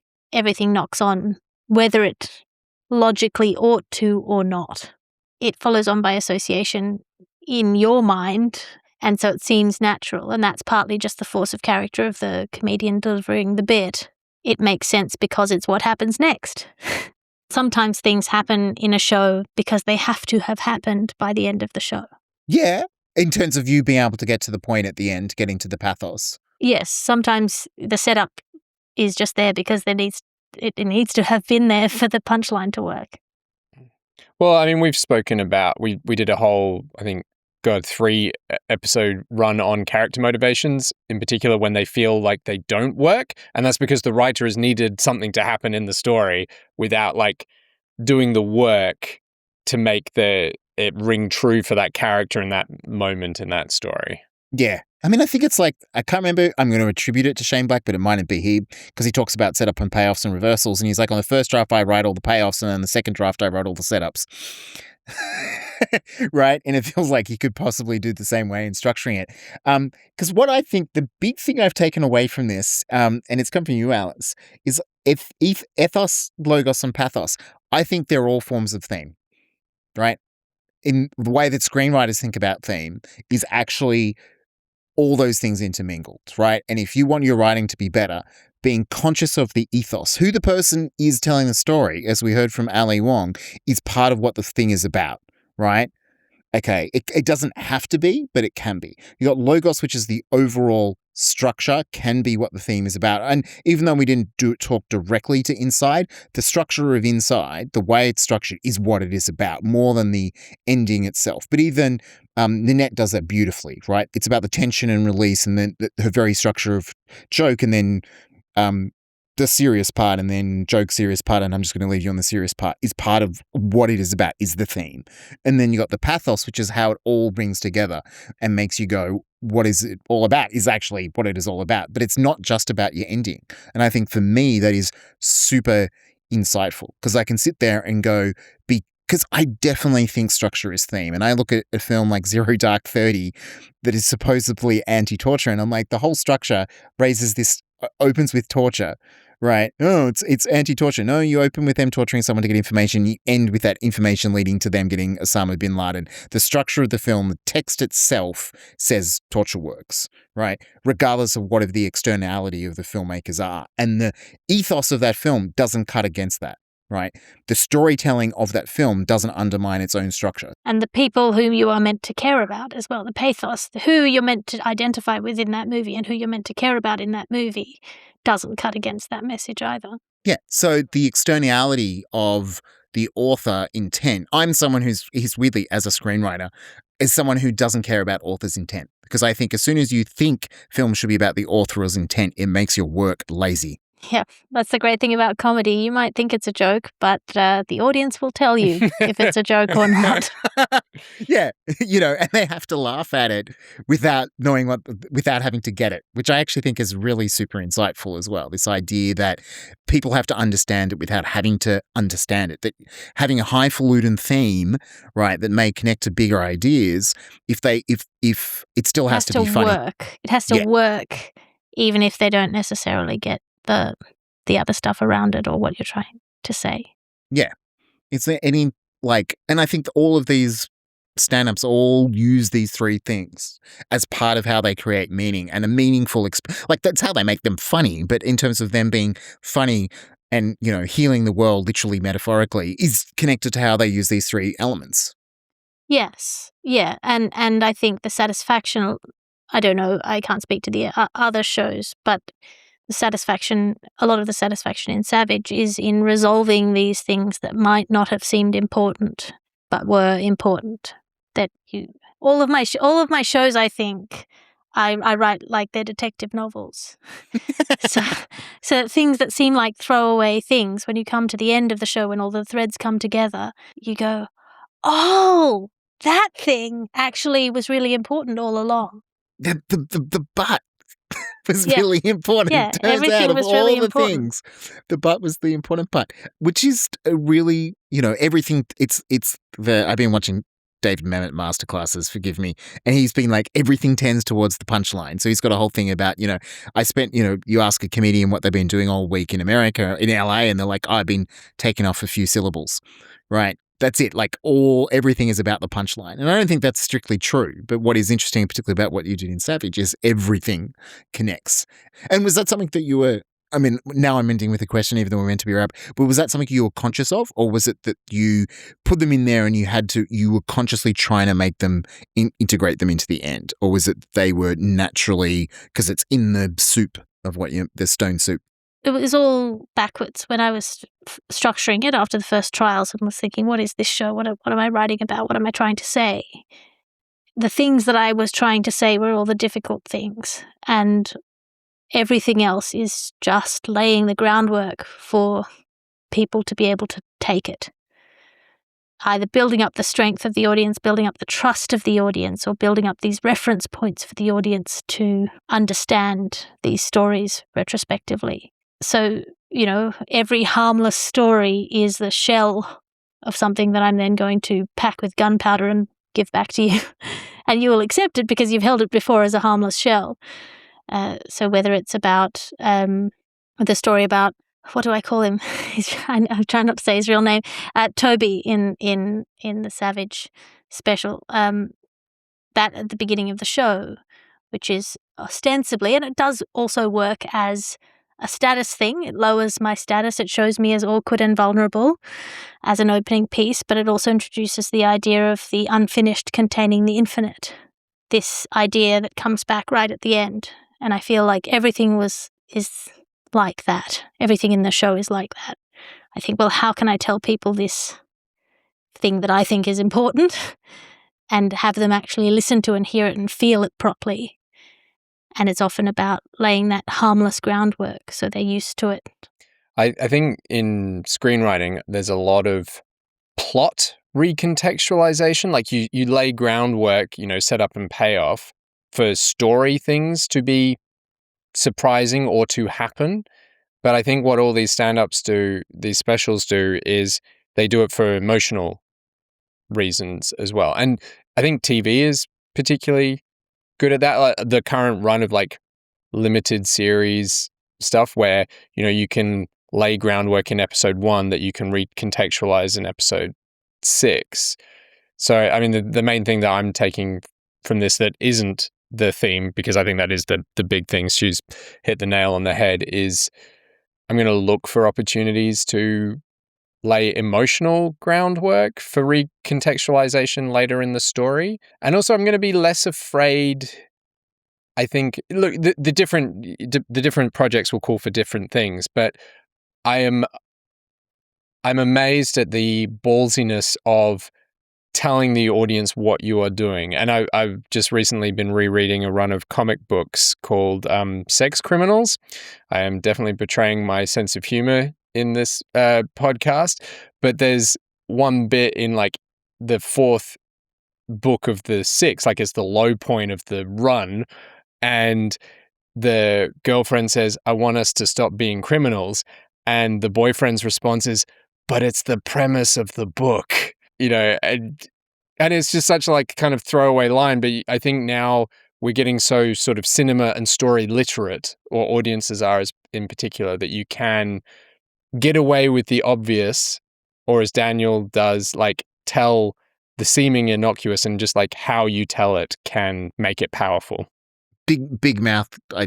I'm still making my way last through season 4, but they had this line. Hey, Missy. Hey, Devon. Look, I'm sorry Devin said that stupid shit about your hair on the bus. Yeah, it was not 100. Sure, 100. It's just that I'm really struggling with my racial identity right now. My mom's white, my dad's black. I'm voiced by a white actress who's 37 years old. It's all very overwhelming. Yeah, I hear that. And And then they just kind of walk past it, but they kind of have to acknowledge it, partly because I think they made they obviously had decided she just stepped back from that role and they're recasting it, but they kind of almost needed to just do the innocuous acknowledgement of, we know this is problematic, we know that you know, and something is going to happen. And I think that it's funny because it's transgressive, but it helps you understand, we know we're watching a show. We know it's artificial. The way that I come on stage in Savage is deliberately not the way you come on stage, because I didn't want to have that thing where you're backstage with the comedian who's looking over their notes solemnly and then they come out to the blaze of light and the big announcement. I didn't want to have that for that show in particular. You want to have this kind of vulnerability and slight discomfort as a way of inviting the audience in and going, look, I know how this is meant to go and I know how I'm meant to be doing it. But yeah, and in the end, you want all your shows to have that surprise of the first time you watch The Usual Suspects. And at the end of the show, you're like, aha, Kevin Spacey was a rapist all along. Wow, I think that is it, end point. That is the pathos. But thank you so much for that was fantastic. Doing 2.5 hours. And I've decided I need to get a master's in narrative rhetoric because I pretend to have the knowledge that you just are able to rattle off. And thank you so much. Oh, thank you so much for having me. It was really fun and interesting. Yeah. And now for Backmatter. Okay, so there's something I want to fixate in there. You talked about tension, and that's something that Hannah Gadsby talks about, tension, that punchlines is you create this tension and then the punchline relieves it, right? So I'm curious now, like the difference between tension on stage versus doing it recorded. How do you feel? Is it just something you feel in the tension, or is it something that you purposefully construct when you're doing a live show?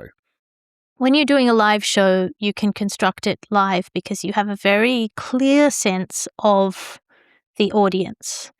It's difficult to describe because it is so intangible, but for comedians, it's very palpable, and we will talk about it backstage.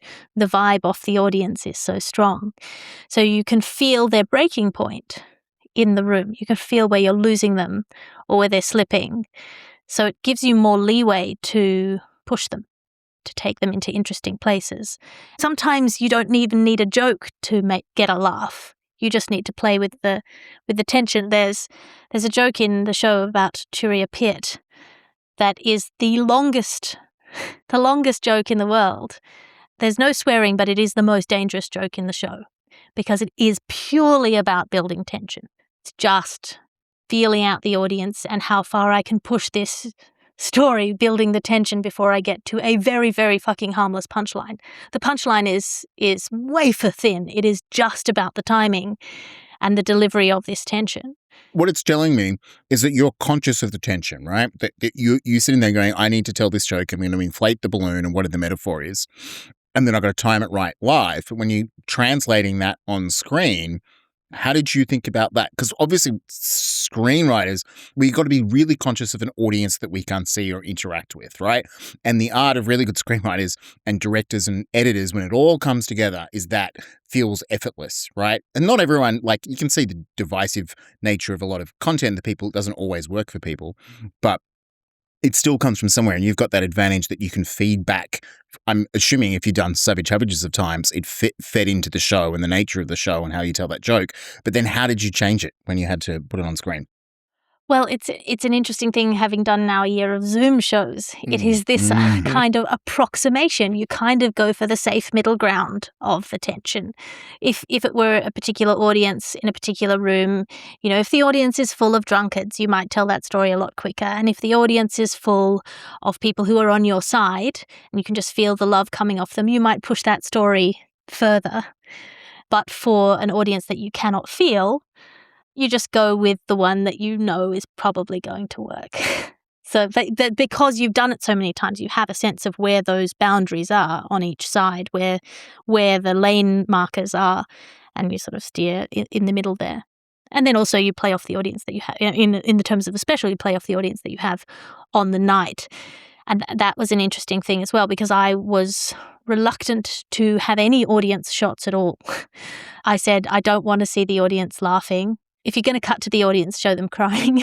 And actually what I said was, if you're going to show the audience, show them along the row, because that weird thing of no one ever turns around and looks full in the face of the audience. Because I wanted to have this proxy for the intimacy of the experience of being in the show, I was like, film over the shoulders of the audience if you want to have that feeling, or go sideways. I didn't want that from behind shot where you see the audience, although in the end I had to negotiate down and they did do a few from behind shots, which, Well, we're going to talk about interiority and how, like, this is slightly in how to direct a special, not how screenwriters can learn from stand-up specials, but your show has a like an audiovisual component of the written words of an interview that you conducted. And in the special, Stu got to see you live, but I've only ever seen it on Amazon. But the words are playing often over the top of a shot of you. Like, the audience in the live show would presumably be reading the words up on a screen behind you, whereas the juxtaposition of hearing the words and being able to read them, but also like got that tension from it because we're just sort of sitting watching you be still. So in the original live versions of the show, there was no written component. It was just the lights would go down enough that you could still see me, but not well, and the audio would play. And so these kind of very small movements that I would make in that darkness to keep focus were all movements that showed me listening to the thing and gave that indication that you should be listening and that your focus should be on these words that are coming through on the audio. And of course, that doesn't work on screen. You can't just have a black screen for a minute with audio playing over it without fearing, losing the kind of the dynamism of the show or that absorption of the show. And so that was the kind of compromise that we came to, going through the fonts that would be the most. The big thing that I fought for was to have the words appear as they are spoken, not to have them come up as blocks of text. I didn't want people reading ahead. I wanted that immersive experience of having it come at the same time and appear as in water as well.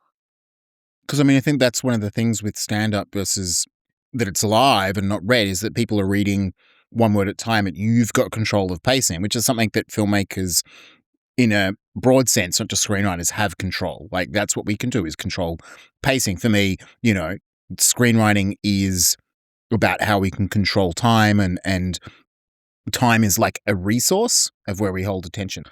We don't want to get into too much bogged in the details of directing a special, but the fact is a writer can write in a script. We project words on screen, right? And that's a choice.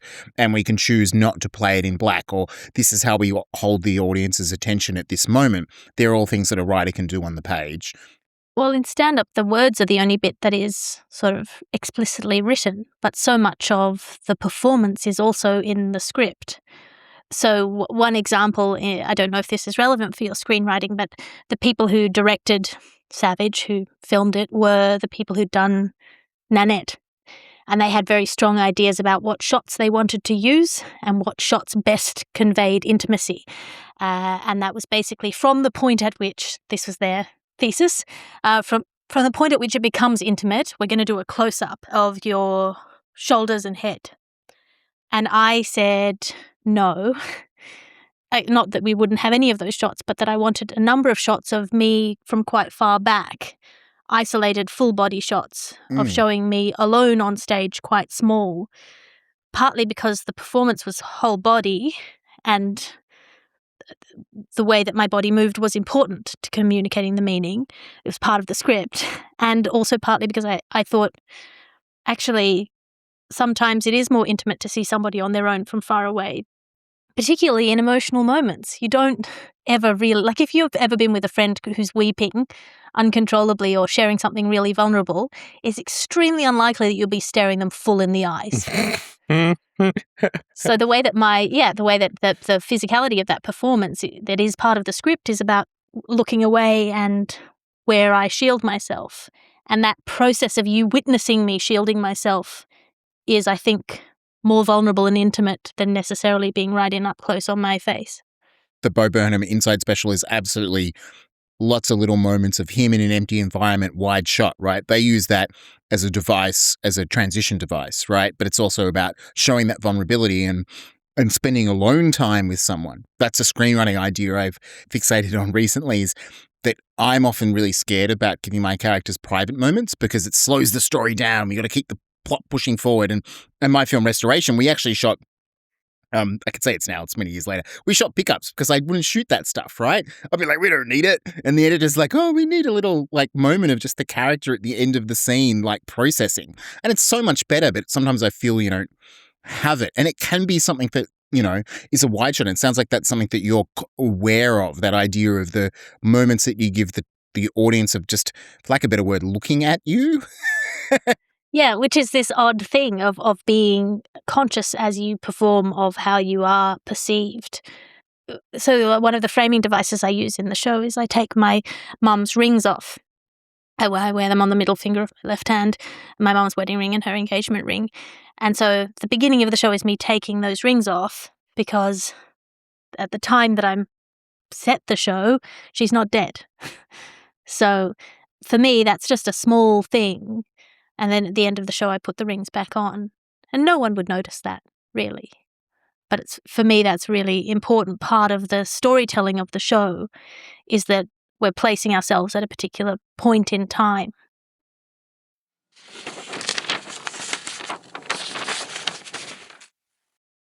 But now that you're now adapting this same piece again into a longer form, but a scripted form for television, what have you found are the major challenges or joys that you found there? So the major challenge, the really core challenge for me, is how much of the story I tell. Savage is an illusion of intimacy. I create the illusion of intimacy by giving you very close-up shots of specific moments emotionally or comedically, or very detailed vignettes. And then I pull quite far back and speak in generalities, and the audience comes to me with their own personal intimate moments that they load in their own emotions. And that's the trick of Savage, is to appear to be revealing a lot because I'm revealing unusual things that you wouldn't normally reveal. But I don't, for example, ever describe my mum's physicality. I never, there's only one point where I quote her, where it's not in her own words. My twin brother doesn't appear in the show at all. My father, I don't think, appears in that show at all. It's a razor-thin slice of this very intimate experience, and that was all I felt comfortable telling at the time because I didn't want to expose my family. It was very important, with as you hear in the audio sections, that Mum gives me permission to talk about her. So having to expand that out from this very fine story thread, which is mostly told through gesture, to having to unfold a whole world to show what it looks like, to tell these other stories, to bring them in or not. That's the real challenge for me. How much do I feel comfortable telling? How much do I have to fictionalize? My brother doesn't want to ever be in my stand-up. So how do we do that? Do we have him be part of the show? Do we recast him? Do we, all of that is the big challenge for me. I don't understand how you can be a stand-up comic and have a twin brother and not have them be part of your stand-up. That must be one hell of a challenge. Well, I never talk about my private life, which is weird because people assume that I talk about my private life because I talk about things that most people don't talk about. I think of myself as an open book with some sealed sections. So I never talk about my sexuality or my relationships or my, that kind of thing. I mean, I think it's that illusion of intimacy is a really interesting concept, and that is kind of what we're doing as screenwriters, right? We're creating this illusion of intimacy with these characters, right? And all this stuff kind of alludes to it. That people feel that they know Hannah, that they feel like they might know you, that they know Bo, oh, he understands me, and what we're going through. And then Daniel Kitson absolutely feels like he's just a mate telling you stories, anecdotes. And that's that power of the anecdote, I guess, that these really powerfully detailed vignettes give people access or this illusion of intimacy. And then you pull out wider and you can make those connections. Yes. And then you sort of say, oh, well, they are all true. But then some of them are not true. Some of them are embellished or they're all artistically true. They're all reaching for a deeper truth. Yeah, and I guess it's that creation of the shtick. It was something I brought up earlier, this idea that there's this kind of a level of a persona that's seemingly constructed that kind of presents the show. And that might be, I don't want to speak on behalf of your art, that, is it a defense mechanism? Is it just a way of telling the story? But it feels like there is this construction of a persona that is leading us through the show on some extent. And how important, does that get changed per show? And is that something you have to be conscious of if you're translating it to screen on the special in terms of the sitcom as well? Yes. So it's harder to do in the sitcom, to think of yourself as a character, and to think of my younger self as a character is a little easier than thinking of my current self as a character. But thinking about the flaws of that person and the blind spots of that person and what makes them interesting. I'm not used to thinking of myself as interesting. I mean, the way that I think about it often is that I am not a character in my stand-up.